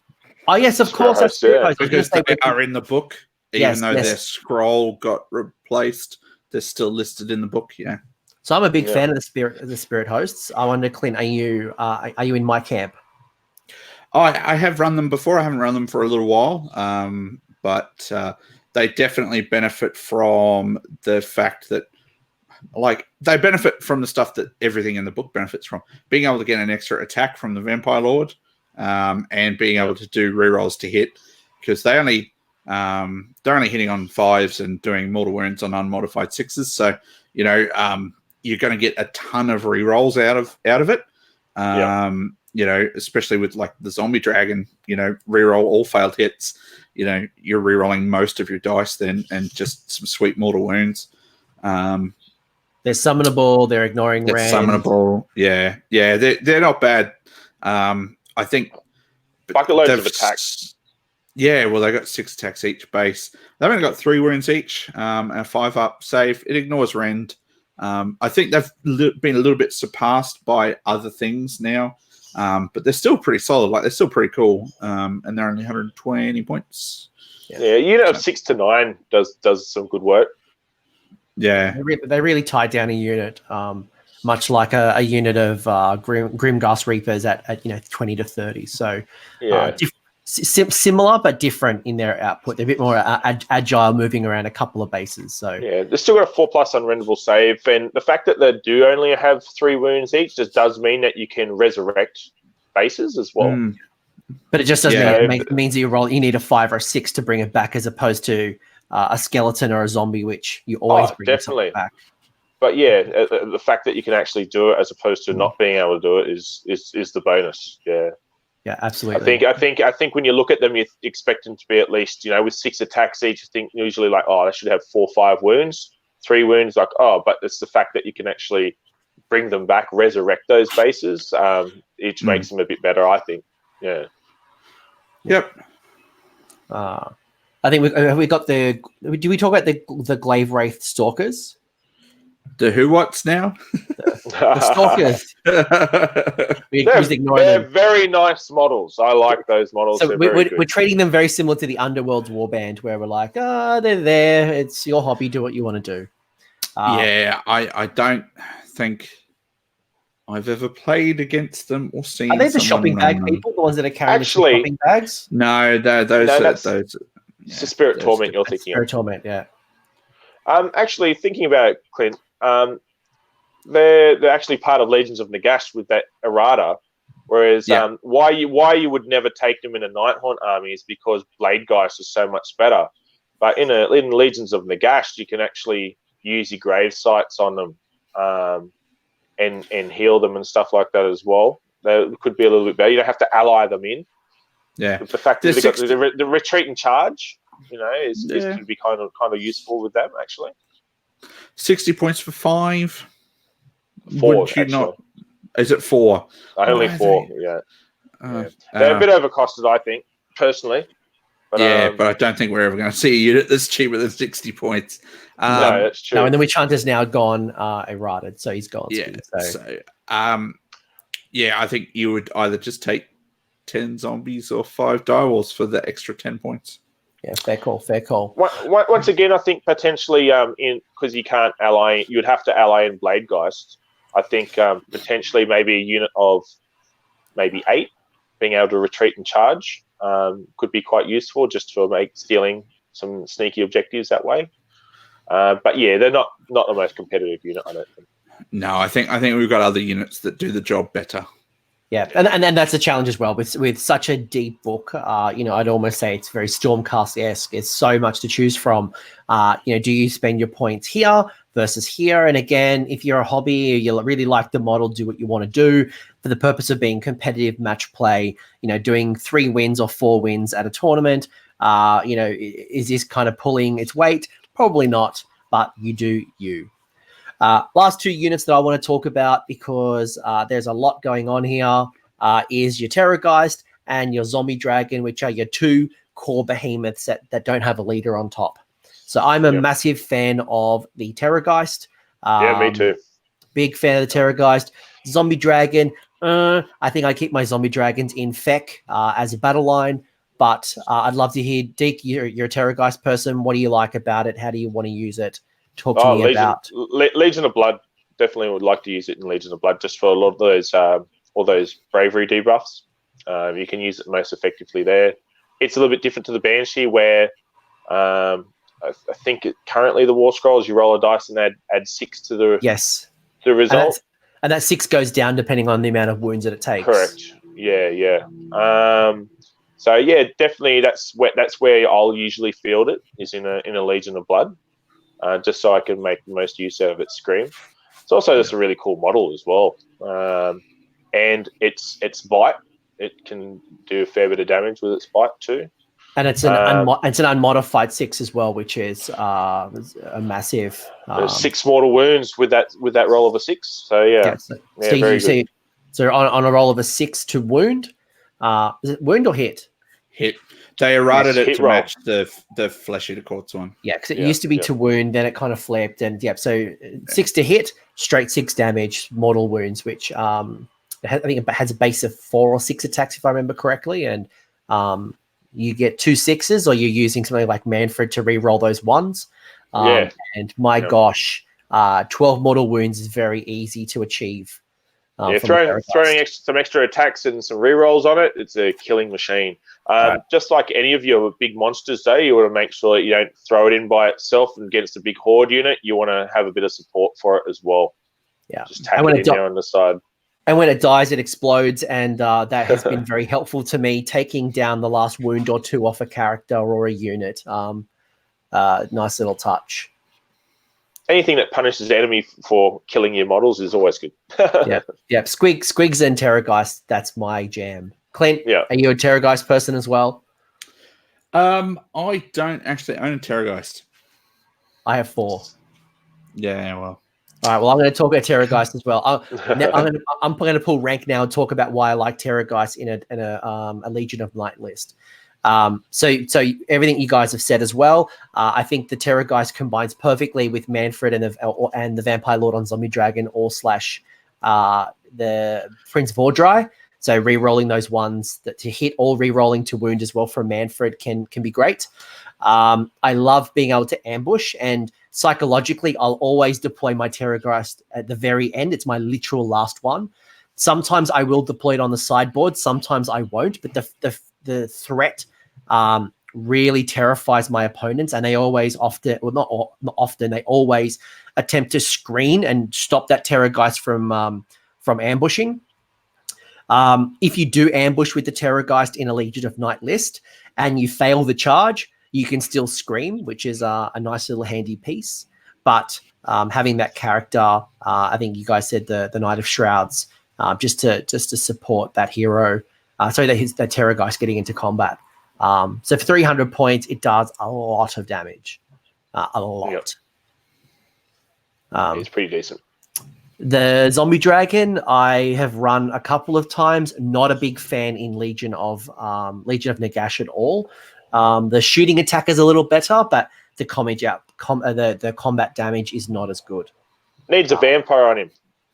Pretty much.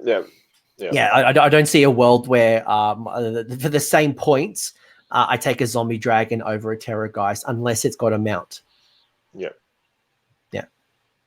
Cool. 100%. Yeah. That's all of our units. That is a big block of goodness that sits in this army. Holy wow. There's lots to choose from. The great thing is most, if not all, are viable depending on the type of build and how you want to build it. And I think now we want to talk customizations. Let's bring it home. You guys want to start customizing and throwing up some ideas on how we make this list even better? Yes. Cool. Love your enthusiasm. So that's right. We're following your lead. It's all good. That's right. Yeah. It's amazing. Sorry, I've just got cool. All right. So we have a bunch of spells and command traits and artifacts to choose from. Let's do artifacts first. I'm gonna change a little bit because Thomas Holdsworth was saying that in Shaiish there's only one store, the shop, and they sell all the artifacts, and those artifacts is a particular amulet, ethereal amulet. Ethereal amulet. Yeah. Is that the only artifact that is available to death? Only there's quite a few more. That tends to be they're very much go-to for a lot of people. Vampire Lord and Zombie Dragon with that artifact. Why is that, Deke? Why do Vampire Lords take ethereal amulets? Oh, Vampire Lords on Zombie Dragons in particular for just an unrenderable 3-up save is very handy. It makes an incredible fighty monster with lots of wounds survive a hell of a lot longer than it should. Very useful. You throw it into where you need it to go, and you can just have a bit of confidence that it's going to stay where it needs to be. Yep. Outside of the ethereal amulet, which was a very tried and true tested artifact, what are some of the artifacts you guys like? I know, Clint, you mentioned earlier about having a necromancer or a hero with I just had a mind blank. Aether Quartz Brooch. Aether Quartz Brooch.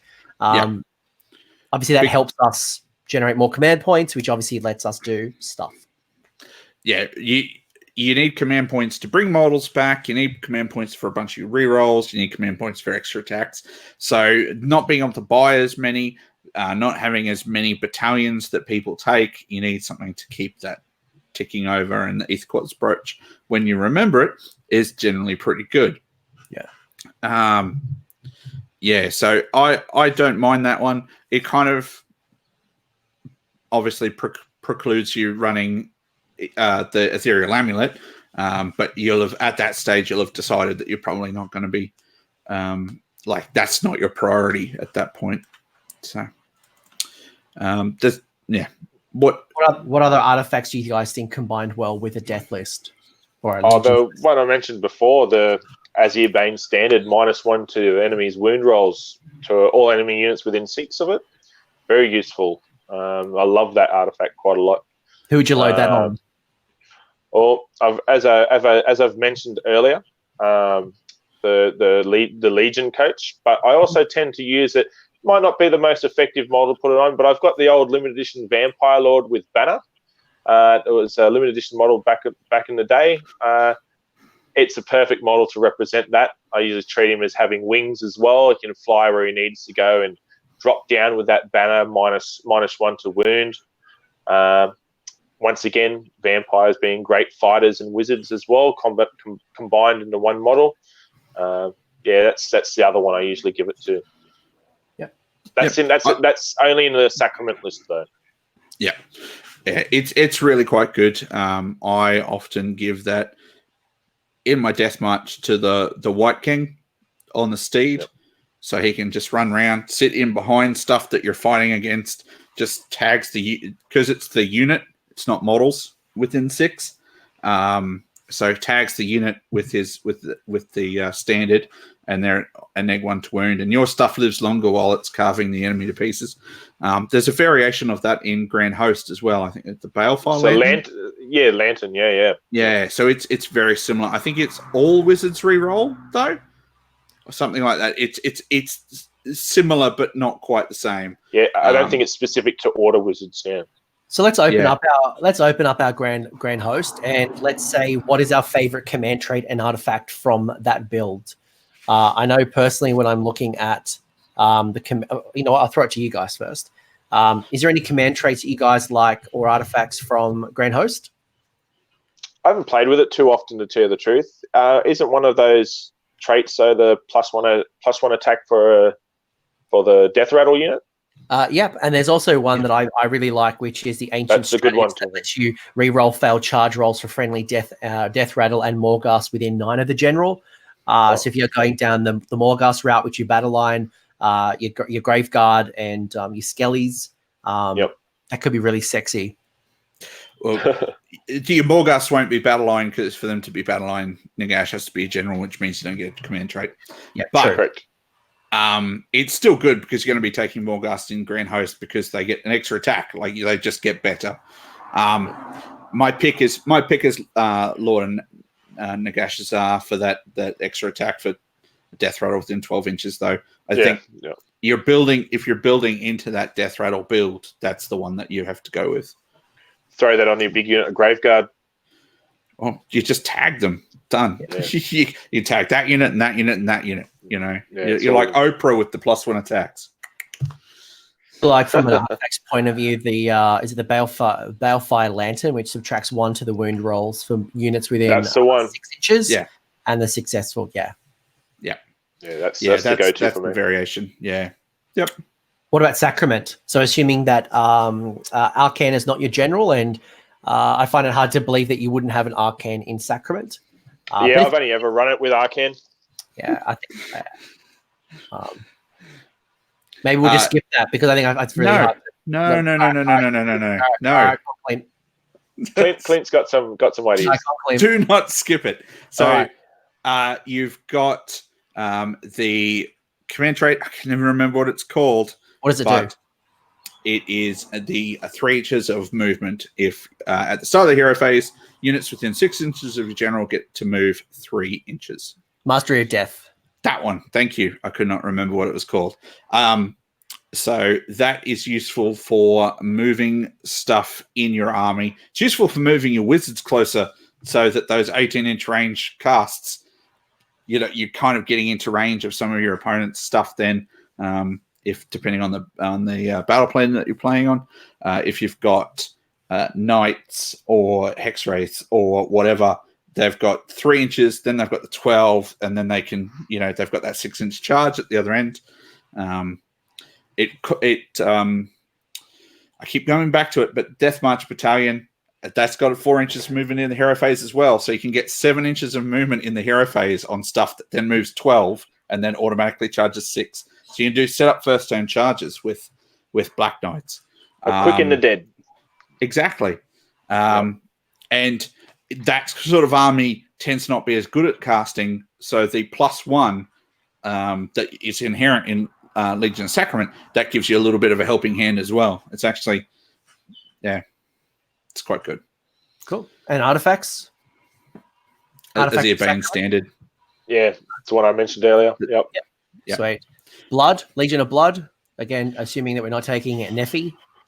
I tend to like taking the Aura of Dark Majesty. It's a -1 to hit if they're striking that model. Which combines really well with Neferata. I don't think we wouldn't have Neferata, so it's like replaces Neferata. It's good, though, if you take the Miasmatic Blade for another -1. If you're taking like a Malign Sorcery artifact from Ulgu, the Realm of Shadow. I think that's definitely one of those lists that I'll definitely take a Zombie Dragon, and it's got the Ethereal Amulet in it, usually, with Legion of Blood. There's is it the robes? I think is it not the robes? It's something that gives you reroll 1s for saves for Legion of Blood, I think. Soulbound Garments. That's the one. Yeah, that's another artifact I like to take. Yeah. If I do have the extra artifact to take. The weird tangent that I was going down was Neferata with the command ability causes the -1 bubble, but if you're not going to take Neferata, you would take that command trait to replicate a -1. Yeah. It is only to her, though, that one. Yeah. Clint, anything for yourself? You probably can't go too far past that reroll save rolls of 1. And I'm just going to agree with Deke on those two, because that's pretty much the two that I think you would take. And even then, you probably only take the Soulbound Garments if you weren't going to go outside of your allegiance for the, like as Deke said, if you were taking Realm 1s, you'd probably take one of those. Super situational. I don't mind this, but I don't know how strong it could be in theory. But the Orb of Enchantment, which once per battle allows a hero to pick an enemy hero within 3 inches, and they may not pile in or attack or use its abilities. It's a good one for dealing with those Slaanesh Terrorgeists. Yeah. It's very situational, but it could be handy, and it could keep your general alive a little bit longer. Yeah, I think it's one of those artifacts you would maybe think about if you had an extra artifact to choose from. If you had a battalion, I don't think you'd take it as your main single artifact. Yeah, no, it's not as good against Feck because they just attack or you choose to use the orb. So, Legion of Night. Again, assuming we're not taking Manfred. I like the Chiropteran Cloak. That one's pretty cool. Yep. Okay. So if you at the start of the combat phase you declare that you're going to feed the cloak, you take a mortal wound for doing that, and then as they're being attacked, if they roll a 1 or less, the unit that's attacking takes mortal wound. Yeah. So you're like, for every 1 you roll when you're attacking me, you're going to take mortal wounds. Yeah, it's pretty good. Punish them. Huh. I don't mind Shard of Night to keep your stuff alive longer. It's neg 1 hit rolls that target the bearer in the shooting phase. That's good if you've got a buff piece that you want to run around and keep alive. Or Morbeg's Claw, which is the +2 to casting rolls within 12 inches for Legion of Night Wizards. So if you've got a couple of Necromancers, one of them has that. Pops it up and then you get +2. What's the command trait that you like, Deke? The one that allows you to ambush the extra model. Suspicion. Yeah, that's the one above suspicion. Yep. Yeah. So Legion of Night ability allows you to ambush 3. That command trait allows you to ambush the general in addition to the 3 units. So the ambush is Ageless Cunnings. Yeah. Yeah, that's the one, definitely. Yeah, I would agree. That's the one that I would always use if I don't have many.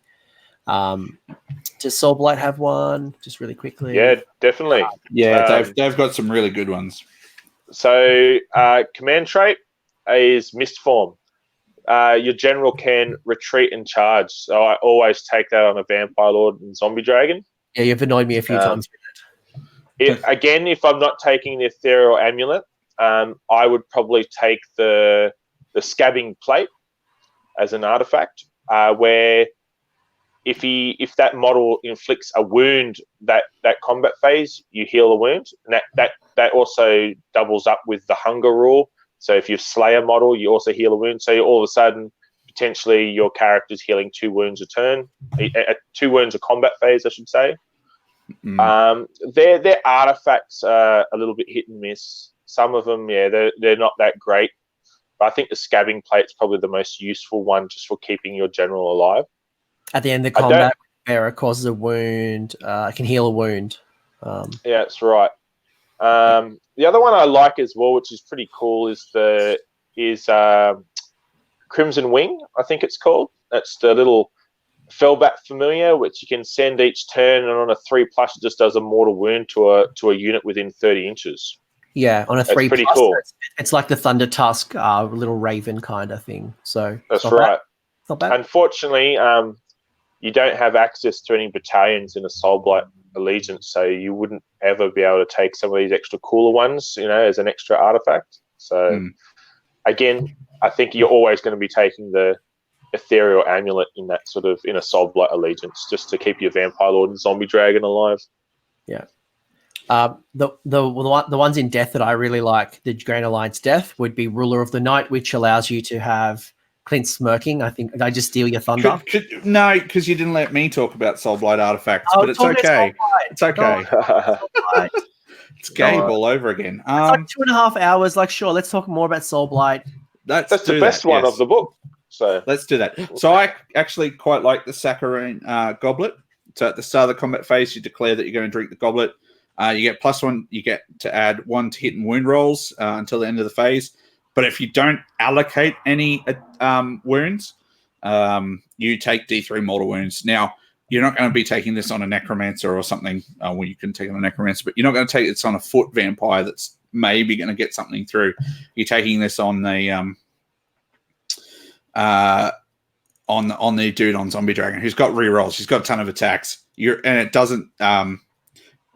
It says allocated as well. It doesn't mean that so it's basically got to get through. So the chances of you not getting anything through are fairly tiny, and having +1 to hit wounds is pretty good. And you can just use it every combat phase.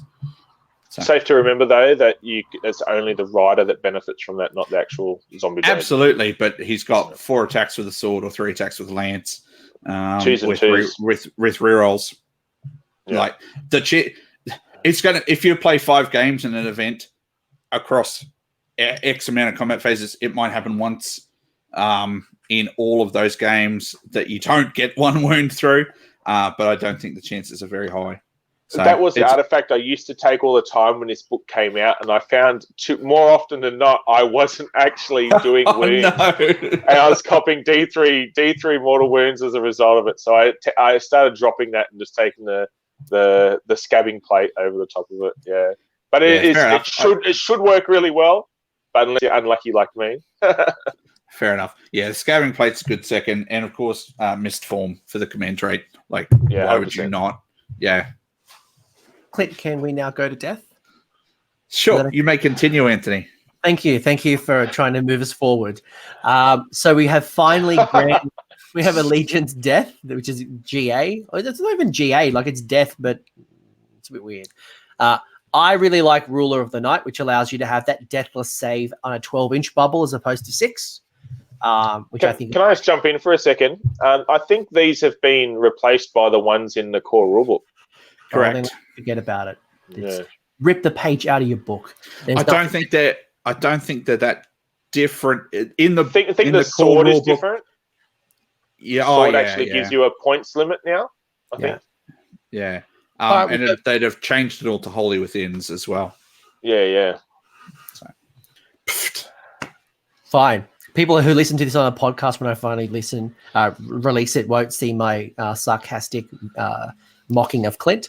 But people. Why am I being mocked? We're trying to help your content. I thought it would be good to point that out in it's a really case good call people start looking at the back of their book and not realizing that their rules have been updated for that. And that is a really good pages call out.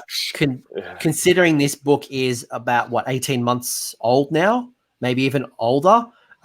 There's a lot, and you probably heard it already through the Soul Wars piece.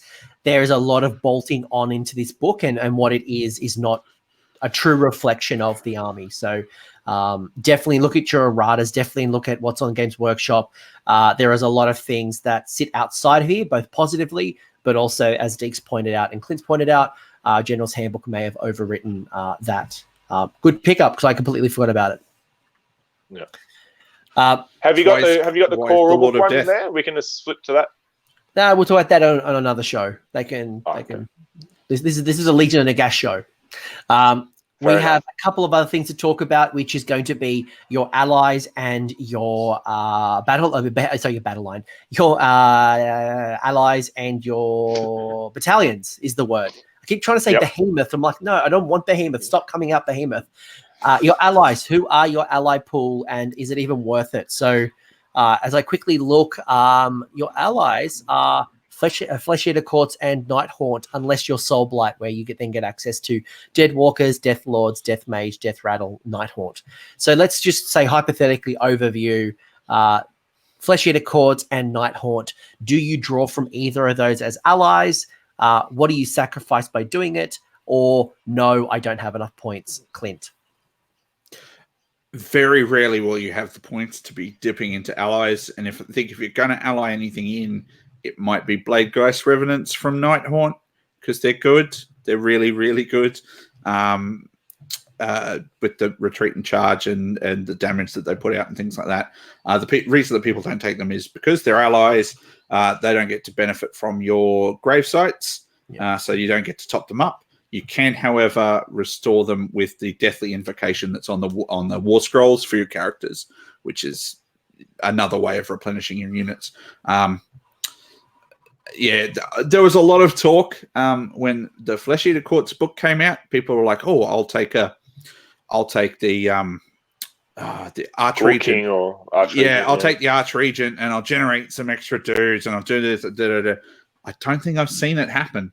I'm sure somebody's done it, but I haven't seen it happen yet, because you just don't have enough points, and there are better things to do with the points anyway. Yeah. So. I had seen one good use of an ally. Deke, I'll let you share your thoughts before I jump in. Okay, yeah, I'm still a fan of the old Morngul. That was what I was going to say. I've literally got the War Scroll up just to double check that I could say it. No. I think, so he won't benefit from a Deathless save, but he heals himself through dealing damage. He's got his -6 aura around him. -1 to hit aura within 6 inches around him. Imagine he's still a beast. He's nice and cheap now as well. He's nowhere near as good as he used to be back in the day, but I think he's pretty good for his points now. He's a nice little ally you can throw in and have a nice little tool, get it where he needs to be to disrupt the enemy lines with that -1 to hit. And his killing power is still pretty good. Yeah, I played James Mabry, who combined that with Neferata, and having a -2 to hit bubble was exceptionally hard, especially as the Morgul kept healing itself as it took down my battle line. So very, very tough. Also worth noting as well is you can heal it with Vile Transference as well. One of your death spells also. Yeah. Yep. Battle. I keep going. There's too many B words in this book, in this game. Let's talk about your battalions. Now, I'm never a big fan of the battalions. I find they're too personally restrictive for me, but you have a couple. So you've got your Nightfall Pack, your Lords of Sacrament, your First Cohort, your Death March, your Court of New Lamia, and then you've got your Crimson Keep. Thoughts on your battalions? Yeah. I was hoping one of you would finish my words. Just write it down and hold it in front of you. I've actually got it written right here. Battalions. Do you have any thoughts on taking battalions? Yes. You go first, Deke, because I have lots of thoughts on battalions. So. All right. Okay. Yeah. So I'm a fan of the Castellans, the Crimson Keep in a Legion of Blood. I do have lots and lots of Blood Knights. I've got like something like 35, 40 Blood Knights. So I can definitely run that battalion fairly easily. Real Blood Knights too. Yeah, I think you might have the most amount of Blood Knights of anyone in the world. I'm sure. Surely there's someone out there who's probably got more than me. It's always someone who does something better than you. So anyway, I run them in Legion of Blood, run that battalion in Legion of Blood. For anyone that doesn't know, that's the minimum for that is Prince Vordre and 3+ units of Blood Knights. And what that battalion actually does is you can pick an enemy. Sorry, you can pick an edge of a board on the battlefield, and so that's where the Crimson Keep has materialized. Now, any Blood Knights that you have in your army, you can actually place them into ambush to come on from that board edge. But it's the other part that I find really useful is when your Blood Knight units are actually within 15 inches of that board edge, they get rerolls to hit. So what I tend to do in Legion of Blood is I'll take a unit of 10, 2 units of 5, Vordre. That list will always include the Chromatic Cogs unit as well. And what I'll do is I'll try and go for a charge right across the board, and I'll actually declare the enemy board edge as the Crimson Keep. So charge them right up the field, get them into combat as fast as possible, charge their lines, and most of the time I'm within 15 inches of their board edge. And then that gives me my rerolls for my Blood Knight units there as well. So I'm a big fan of that one. It takes people by a bit of surprise, and it does a hell of a lot of damage as well. Cool. The other battalion I tend to run as well is Lords of Sacrament, we spoke about that earlier, just for the bonus spells. Pretty useful. Extra artifacts is always good to have in your list as well. But that's all I really run in my experience actually with Death. Normally they're not, for me personally, what I want to use, they're not really that worthwhile. I'm looking at the Nightfall pack, which is probably a good way for you to jump in right now, Clint, actually, and talk about that yourself. Okie dokie.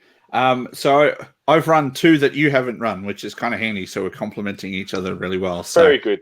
The Nightfall pack, it's Manfred, 3 units of skeletons, and 2 units of Vargheists. And what it does is it allows Manfred to reroll his deathly invocations on the skeletons from the battalion. So as he's replenishing the skeleton units, if you get a bit of a dud roll, you can reroll that from him. So that's pretty handy. Lets you top them back up. And the Vargheists get +1 attack on the charge. So it's really handy. I've run that sort of Manfred, a 40 of skeletons, 2 10s, and then 2 6s of Vargheists. And sometimes those Vargheists will ambush and sometimes they won't. And I really enjoy it. It makes the Vargheists just that bit better. It keeps your, I'll run it in Legion of Knights, so your skeletons, not only are you replenishing them more reliably, they're getting extra saves while they're in your half the board. Like, they're just a bit tougher. It's really quite good. And Manfred's command ability is just really good for the rerolls for both the Vargheists and all that sort of stuff. So yeah, it's awesome. And then the other battalion that I'll talk about is I must have said it at least a dozen times during this episode, which is the Death March. I know, shock, horror. It's a weird one, and I always have fun explaining it to people because it's one of the few instances of wholly within wording in our army. And that is, so the Death March battalion is a White King of either variant, 3 units of skeletons, a unit of Graveguard, and a unit of Black Knights. So I tend to run it, the White King on the steed, 3 10s of skeletons, 30 Graveguard, and 15 Black Knights. So it's lots of the good stuff, right? Yeah. And the battalion allows units that are wholly within 12 inches of the White King to move 4 inches in the hero phase. So it's one of those ones that's wholly within 12. It's any time in the hero phase, but you have to measure from him first before you move anything else. And when you're doing restoring slain models to the unit, you get 1 additional model to each unit within, I think it's 9 inches of the White King. And it's a within, not a wholly within. And it always makes explaining. Wasn't that actually added via an errata as well? Didn't they change the wholly within? The wholly within is because of an errata, because in the original book it says within 9 for the move, and they added it to wholly within 12. Yeah, and it makes explaining everything really complicated because you explain that and then you say, oh, and this is within, and they say with wholly within. You're like, no, I'm an old book. This is the only thing that I have to measure wholly within. But what it's really good at, you take it in Sacrament. You get 7 inches of movement in the hero phase. I talked about before, 7 inches of movement in the hero phase. Black Knights that move 12, and then they charge 6 minimum. Yeah. So, so that's really good. I've also taken it in Grand Host because the general with the command trait gives +1 attack to all those to all the death rattle units, which are the core of your army essentially. So you get to make them better just by having a general around, and that's like a 12-inch within 12 for those units as well. So it's a big bubble, and it makes them even better. So yeah, they're the 2 battalions I really like, and I've run the Death March 1, 2, 3, 4 tournaments now. So yeah, it's Death March is one of those ones that can sort of fit into any of the legions really well. But in particular, as you said, Grand Host and Legion of Knights probably the best 2 to do it in. Yeah, because you get to do different benefits. So the add-on benefits, whether it's the pluses to armor save or the additional attacks, and then you obviously buff them even more with a whole bunch of cool stuff. So good calls. I personally find that they're too restrictive for me. I know I don't like my Vargeists in Legion of Knight list, but with the restriction on command points now, that may be a reconsideration that I need to think about. So I get additional command points because 1 is probably not enough in our world. Spells. So you've got 2 spell laws. You've got the Law of the Vampires and the Law of the Death Mages. Now, in my opinion, a lot of them are most people pick the same spell, so I'm curious to see what you guys call out. When it comes to the Law of the Death Mages, you have 6. You must have the death. What's the exact wording? It's the key word of death mage or vampire. So some models have both, but a necromancer can only take the Law of the Death Mage. They cannot take a vampire spell law as an example. So out of the Law of the Death Mages, which ones stand out to you, Deke, and why? I was just going to quickly jump in and say, unless you're a Mortarch, if you're a Death Lord, you can freely choose between them both. So good for the Death Wizard spells, probably Overwhelming Dread is my go-to. That's usually in every one of my lists. So it's -1 to hit, -1 to hit, and -1 Bravery. If you can get a natural 9+ roll on that, hitting a unit with -2 to hit and -2 Bravery. Really awesome. Actually, I might pull that out for a second, Clint, and explain the 9+ rule. Okay, so I think it's Locus of Death or Locus of Nagash. So basically, Locus of Death, Locus of Death. I couldn't remember exactly. I remembered the Locus bit. So if you're casting a spell from either of these 2 laws, and the unmodified casting roll is a 9 or more, you get to resolve the effects of the spell twice. So that means you can pick 2 different targets or the same target. You can do some crazy stuff stacking spells twice on units So it has to be unmodified. So obviously if I roll a 9 and get a +1 because of arcane, it's arcane terrain, it's okay. So long as I get the 9. Yeah. Yep. It's just too easy to get bonuses to cast in the army for them Yeah. to have made it not unmodified. Yeah. The second one. Nagash would be broken. Oh my gosh! Yeah, But Nagash the second, should get it like 3 on the 3 up or something. I think it's 3 up or 4 up or something. it also I think it's doesn't the work three on Arcane Bolt or Mystic Shield or any No. other spells. Like it has to come from the two specific laws that sit Yep. within this book. So Yeah, correct. that's just a caveat. Mhm. So overwhelming dread, Deke, is one from yourself. Yep, for the Death Mages one. From the Lore of Vampires, the Amethystine Pinions, that's the other one I always take from that lore. That usually always goes on the Vampire Lord and Zombie Dragons to get him across the board extra quick. Very handy if you get that off on a 9+, plus 10 to my move. Very handy. Slingshot him across the board, get him where he needs to be. And Clint, yourself. Fading Vigor is another good one from the Death Mages, which is oh gosh, I can never remember it. It's neg 1 to the amount of attacks that they have. And it is only charging on 1 dice, which is very handy. really, really good. Especially if you can resolve it twice, neg 2 attacks. It's probably one of those ones that you spread out a little bit more. Honorable mention to Spectral Grasp as well in the Death Mages. Interesting, because I would give special call out to Decrepify. I don't mind that one. Being It's only on a hero though. It's only on heroes. Yeah. But it's still quite good considering the thing that's going to do damage to you often could be a hero. So subtracting Could be a one keeper from of the secrets. could be one. Yep. And Lore of Vampires, Clint. I think Deke already stole the one that I use all the time. So Pinions, yeah. The other one is obviously Vile Transference, where it's fairly short range, but it's quite handy, especially on some of these things that don't heal themselves. So you cast it's range 12, cast it on an enemy unit, you do D3 mortal wounds, and then for however many of those actually get through, you can heal that onto a death unit within 6 inches of that enemy. So whether you do it, say it's Manfred, I don't mind it on Manfred because it allows him to heal a bit quicker. So he's in combat with something, he deals D3 mortal wounds to them, he gets whatever he's caused back, and things like that. And you mentioned it before, I think, healing Blood Knights with it. Was it Blood Knights or something else you had mentioned?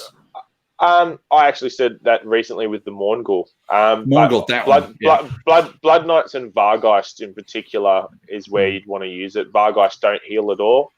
They're the only they're the only vampire unit that doesn't have the hunger rule for some reason.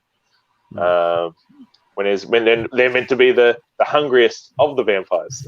Yeah. But so definitely good for them. Yep. Cool. And being Lore of Vampires, every character that you have in your Soulblight army is going to be doing it. Like you've got that many wizards, so you've got the chances. Okay. The only other call I would make probably is it's okay to have redundancy and actually pick 2 of the same spell and put it on different characters. So something like Overwhelming Dread or Fading Vigor, if it's really important, especially like Overwhelming Dread.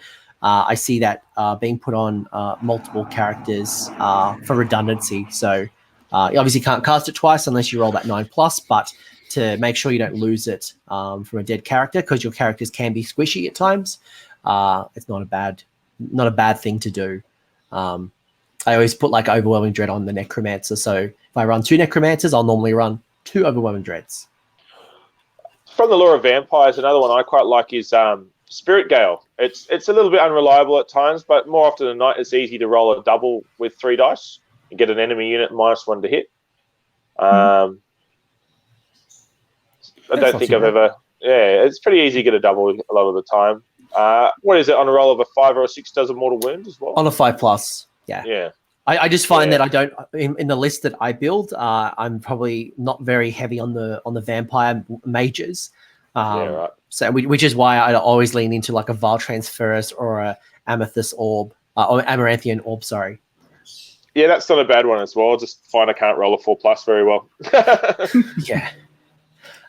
Cool. And then from an endless spell point of view, which endless spells do you think combine really well, whether it's from Malign Sorcery or Forbidden Power? Cogs, because we want to get those charges in. Yep. Either from bringing stuff on through grave sites or from ambush. So whether Are you that more be likely through, are you more likely to speed up time or slow down time? Because I know some people will take cogs, but they want to slow down time for the extra spell. I tend to speed it up. yeah, speed it up. You tend to have enough casters, I think, in the army to not need to get too many extra spells. You want to be speeding up time so you make those charges. Yeah. Geminids is always a nice one. I like to take it in a Soulblight Allegiance in particular, just to -1 to hit, -1 attack. Tends to make my elite stuff that doesn't replenish or come back to life survive a bit longer. It's got a nice projection range as well, so it's pretty good. Yep. Anything else? I know for me, something like the Palisades is nice because I've got, like, as I say, for example, a Vampire Lord on Zombie Dragon or some high. I've got Manfred who's running around, double caster who's got high movement. He can move around, throw up a wall, and kind of funnel or block off certain parts of the board. So I find those wall type or even shackles can be kind of quite good. Yeah, it's not too bad. It's easy to dispel and get rid of, but that's a spell not going into your army, right? Correct. Yeah. I'm having a bit of fun with it at the moment, just trying it out with my Soulblight list at the moment to stop Manfred from getting shot off the board. 11 wounds, as we discussed, very squishy. But yeah, it's not bad for 30 points.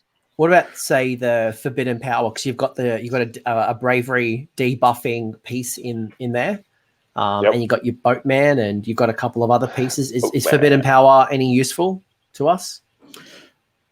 I know that James Mabry has been running around the Horrorghast, which is the Nagash head.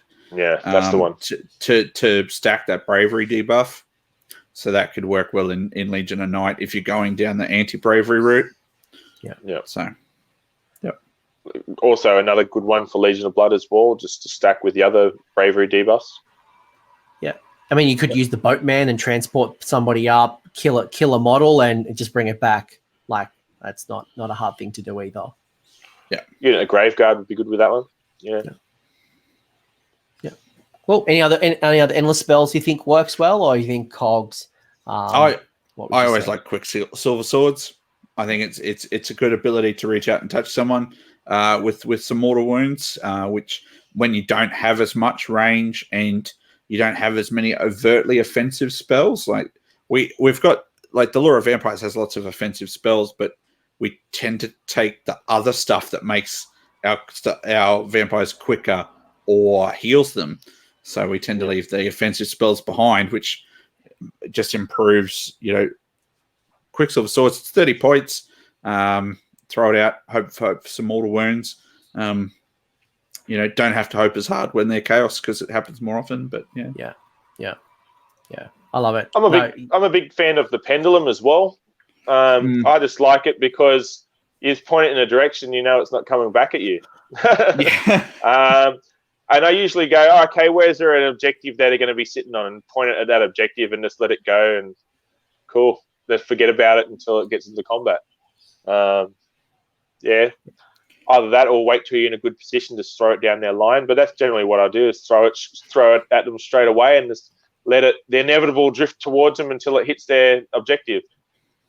Yeah. Okay. Yep, good call. I think there's a couple of good spells that kind of work for us. Certainly the debuff, the bravery debuffs, or the speeding up time. I think the ones are highlights for me. Holy crap, we have talked a lot about customizing and building this list, and I want a few more minutes of your time to talk about the tactical insights and knowledge that you have about running Legions of Nagash. Specifically, not that you guys haven't added any value in the just on 3 hours we've hit, but I want a little bit more of your time. And I want you to imagine that I am a new player and I'm going to play this army for the first time, or I'm learning to play this game. What advice would you give me as a new player playing Legions of Nagash. And maybe we'll start off with Deke, and you can tell me a bit more about grave site placement. Because I think that for me is certainly an area that if I was told that I have 4 grave sites, how do I put these down on the board and what's the strategy behind it? Both of your insights will be very valuable at this space. So Deke, I'll start with you. Right, so you got to plan out where you're going to be. What are you going to be doing in this game, in this mission or scenario, I should say, whatever. And plan out where you plan on being. There's no point in putting them on the board where you're not even going to benefit from them. Rules are 2 in your territory, 2 anywhere else. So I tend to always try and have them overlapping so units can benefit from multiple at any one time. I tend to make sure I have one of those in a safe area in my territory where the enemy's not going to be able to surround or sit on top of them easily. That way I've got that nice safe little bunker where if one of my summonable units does die, my general will be able to bring them back from that point or at least that one point on the field where he'll definitely be able to bring them back, make use of that rule. That's probably about the best advice I could give with those. What about yourself, Clint? Anything to add to that? Only that you've also got to take your objective into consideration with that. You're going to be parking some stuff next to objective. If that's the scenario, you're going to be parking stuff next to your objective. So making sure that the ones that you're keeping back overlap on that objective and keep that those really vital units topped up. But yeah. The only thing I'll add is I like to put a grave site very aggressive at my opponent, whether it's behind their line or whether it's right on their line. And I may not necessarily use it, but the fact that I can use it, the threat of it, certainly makes people play a little bit differently, or they make sure that they put models around it so I can't summon anything. But just psychological warfare. Well, that's Legion of Night, right? You've got the ambushing, you've got a whole bunch of psychological kind of I think that's why I enjoy Legion of Night. But that's just another thing. Like I put it there and then they're like really cagey about it. So consideration. Any other advice you give me as a new player getting into death other than the gravesite piece? Heroes are so important. I think I mentioned that earlier. Make sure your units have always got a hero within 6 at all times. The whole thing with your army is attrition. So making sure your stuff just survives whilst they're being killed and removing models off the board. It's sometimes I've done it.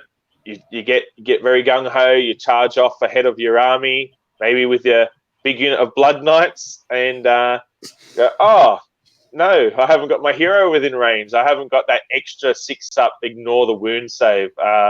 So that can be very important at times. That could actually mean a big difference between that unit surviving or dying. And it might be just a few wounds, a bit of damage here and there each combat phase, but it all adds up. It goes a long way. Mm. Yeah, measure and remeasure is the thing. Yeah, I've lost count of the times that I've piled stuff in out of deathless range. So that's the big one, is measuring as you pile in as well. Like I think people tend to be more conscious of it as they're in their movement phase, and piling then maybe every time. and then maybe a little bit less so in their charge phase. And then less so again in their piling as they're piling in stuff. So measuring as you're doing that is super important. It's like I just want to get as many models in as possible to kill them, and you go, it might have been beneficial to leave a few snaking back. Yeah, absolutely. Yeah. And then what about from to maybe someone who's more experienced? Like if I was thinking about going really well at a tournament and I've been playing with death for a while. Is there anything else I should probably know about the faction? Always bring Manfred. He is the best, and with him, you're always going to do well. Yeah. Oh, you wanted a serious one, right? Hey! Manfred has done very well for me. I've been very successful with Manfred. Actually, I always feel like bringing him back out and proving a point. Yeah, I just don't put him away. I just take him to lots of stuff. I think if you're wanting to do well at a tournament with Death, I think you have to be practiced, because while we do well and we do play some of the games, I guess the games within the game at the moment, we don't have anything that fights first in the combat phase. We don't have anything that makes other people fight last. So you've got to be very good, I think, at picking your combats with Death. Pick your fights. Pick your fights, and making sure that you are well practiced with what the army that you're taking, which I think it's general advice for everything. But with Death, it's a little bit more so because we've probably just fallen off that curve just a little bit as far as power goes. So we've got good units. You've just got to know where to put them. So just and as an add-on to that, that's probably pretty much anything I could ever add on to that as well. But just having realistic expectations of what your stuff can do for you on the board, and if and umming about whether they can do it, throw in a bit of overwhelming force, back it up. If you think that Unit 6 Vargeist is going to do some damage, maybe throw in the Vampire Lord with Zombie Dragon at the same time. Sometimes it's fun to gamble, and we all do it. Makes the game quite interesting, but just stack your odds. Works well. Yep. And the last thing I'd probably say is the importance of heroes, knowing the squishiness, keeping in range, and knowing what it can and can't do. I think, jokes aside about Manfred, people don't rate Manfred in some cases. And I think that's because he's a great fighter. He is a great fighter, but like he is in the lore, he is not tank. He's not Vlad von Carstein. He is a strategist. He picks on the weak, and you've got to play him that way. And when you do, you're rewarded. Your Mortarks are not your Vampire Lords on Zombie Dragons. So play, practice, test to see what they can and can't do. You'll be surprised. You'll be surprised at the power levels, but it's also knowing what your opponent's armies are capable of as well. That will help you decide how to make best use of your own units as well. Knowing that those Slaanesh heroes are going to be making his strike last more than likely. Stuff like that. Knowing what you're going to be having to deal with will go a long way. Yeah, I encounter that all the time where running the Death March. Don't put the Black Knights into things with 3-up armor saves because they have no rend. You're just never going to... knowing what your opponent does informs your decisions on where your stuff goes, really. Yep. And I think that's fairly general advice. But with Death, because you don't have these units that can just do everything, they all have a role, so you have to know where to put them. Yeah, really double... Go on, Deke. It's also an army that relies a lot on synergy as well. So planning out what heroes are going to best benefit the units that you want to field, or vice versa, taking that in consideration when you're writing your list as well. I don't think I've played an army that relies more on the buff radius as well. I think you've got to be really alert on your radiuses of your grave sites, on your deathless minions, and being around, protecting your general as well, and making sure that you don't lose that general, which can be quite an easy target to stop people from bringing back Grimghast Reapers, as an example. But knowing all your radiuses are really important, and measuring them out, as Clint also called out. And knowing your strengths and weaknesses as well. It's not a shooting army. You've got to do your damage from range, and playing into double downing that survivability piece. I think the big thing I had to learn very early on was working on my grave sites and trying to understand the 9-inch bubble around it, so I could bring things back. And if I was trying to bring or even summon a block of 60 or 40, making sure that I have that full 9-inch radius, and knowing if someone took over half of it, how many I could bring in, or what the impacts were. So that was a big lesson for me anyway. Yep. Yeah. Cool. Well, guys, it's been just over 3 hours. A lot of knowledge shared by both of you, and you can see the extensive knowledge that you guys have playing Death right back to Warhammer Fantasy days. Lots of cool things that you guys have shared. I think what's the most important thing here is that there is no auto includes, there is no auto wins when it comes to unit selection. This is an army that you can stay with for a long time, play lots of different styles, adapt with the meta, and just enjoy yourself. 100%. Yep. So if people want to find either of you, Clint, where can people chat to you and find you on the interwebs? I am everywhere. So you can find me on Twitter at Heralds of War. On Facebook, we've got the Heralds of War page there for the podcast. And I'm Clint Herald on Facebook as well. It's a Warhammer only account, so I don't mind people chatting to me there. So through the podcast, once a month or a little bit more, we put out episodes on all sorts of things. And I'll be cheeky and plug that tickets for CanCon will be up on October 1st, and the Players Pack for CanCon will be out next Sunday on 1st of September. Woo! Fantastic. So I'll look forward to buying my first ticket again. Deke, I know you're not on Twitter, but you are on the Instagrams, and you are the Lord of Death on Facebook groups. Where can people find you, mate? On Instagram, I'm Abyssal Goblin. So you can track me down there. I tend to use that just for posting up pictures of miniatures. So if you want to see some cool stuff that I've worked on, jump on there. Best place to find me other than that is the Death Grand Alliance Warhammer Age of Sigmar group. Close to, just over 4,500 members. So lots of great death content in there, whether it's advice, cool looking models, battle reports, whatever you want. That's probably your best bet for that one. Awesome. And guys, it's been an absolute pleasure. If you haven't already subscribed to this channel, subscribe. Recently set up a Patreon, so I want to thank all of my Patreons who have helped make this possible. There are lots of cool investments coming in, like this stream and the way it's being streamed now that Google Hangouts has shut down. Guys, it's been an absolute pleasure. Clint, Deke, best of luck on the tabletops. Thank you guys for dropping all this knowledge, and let's wrap it up. Thank you very much for having me. Cheers, man. And Thanks, Manfred's guys. best. Manfred is the best. Hashtag the best. See you guys. Bye.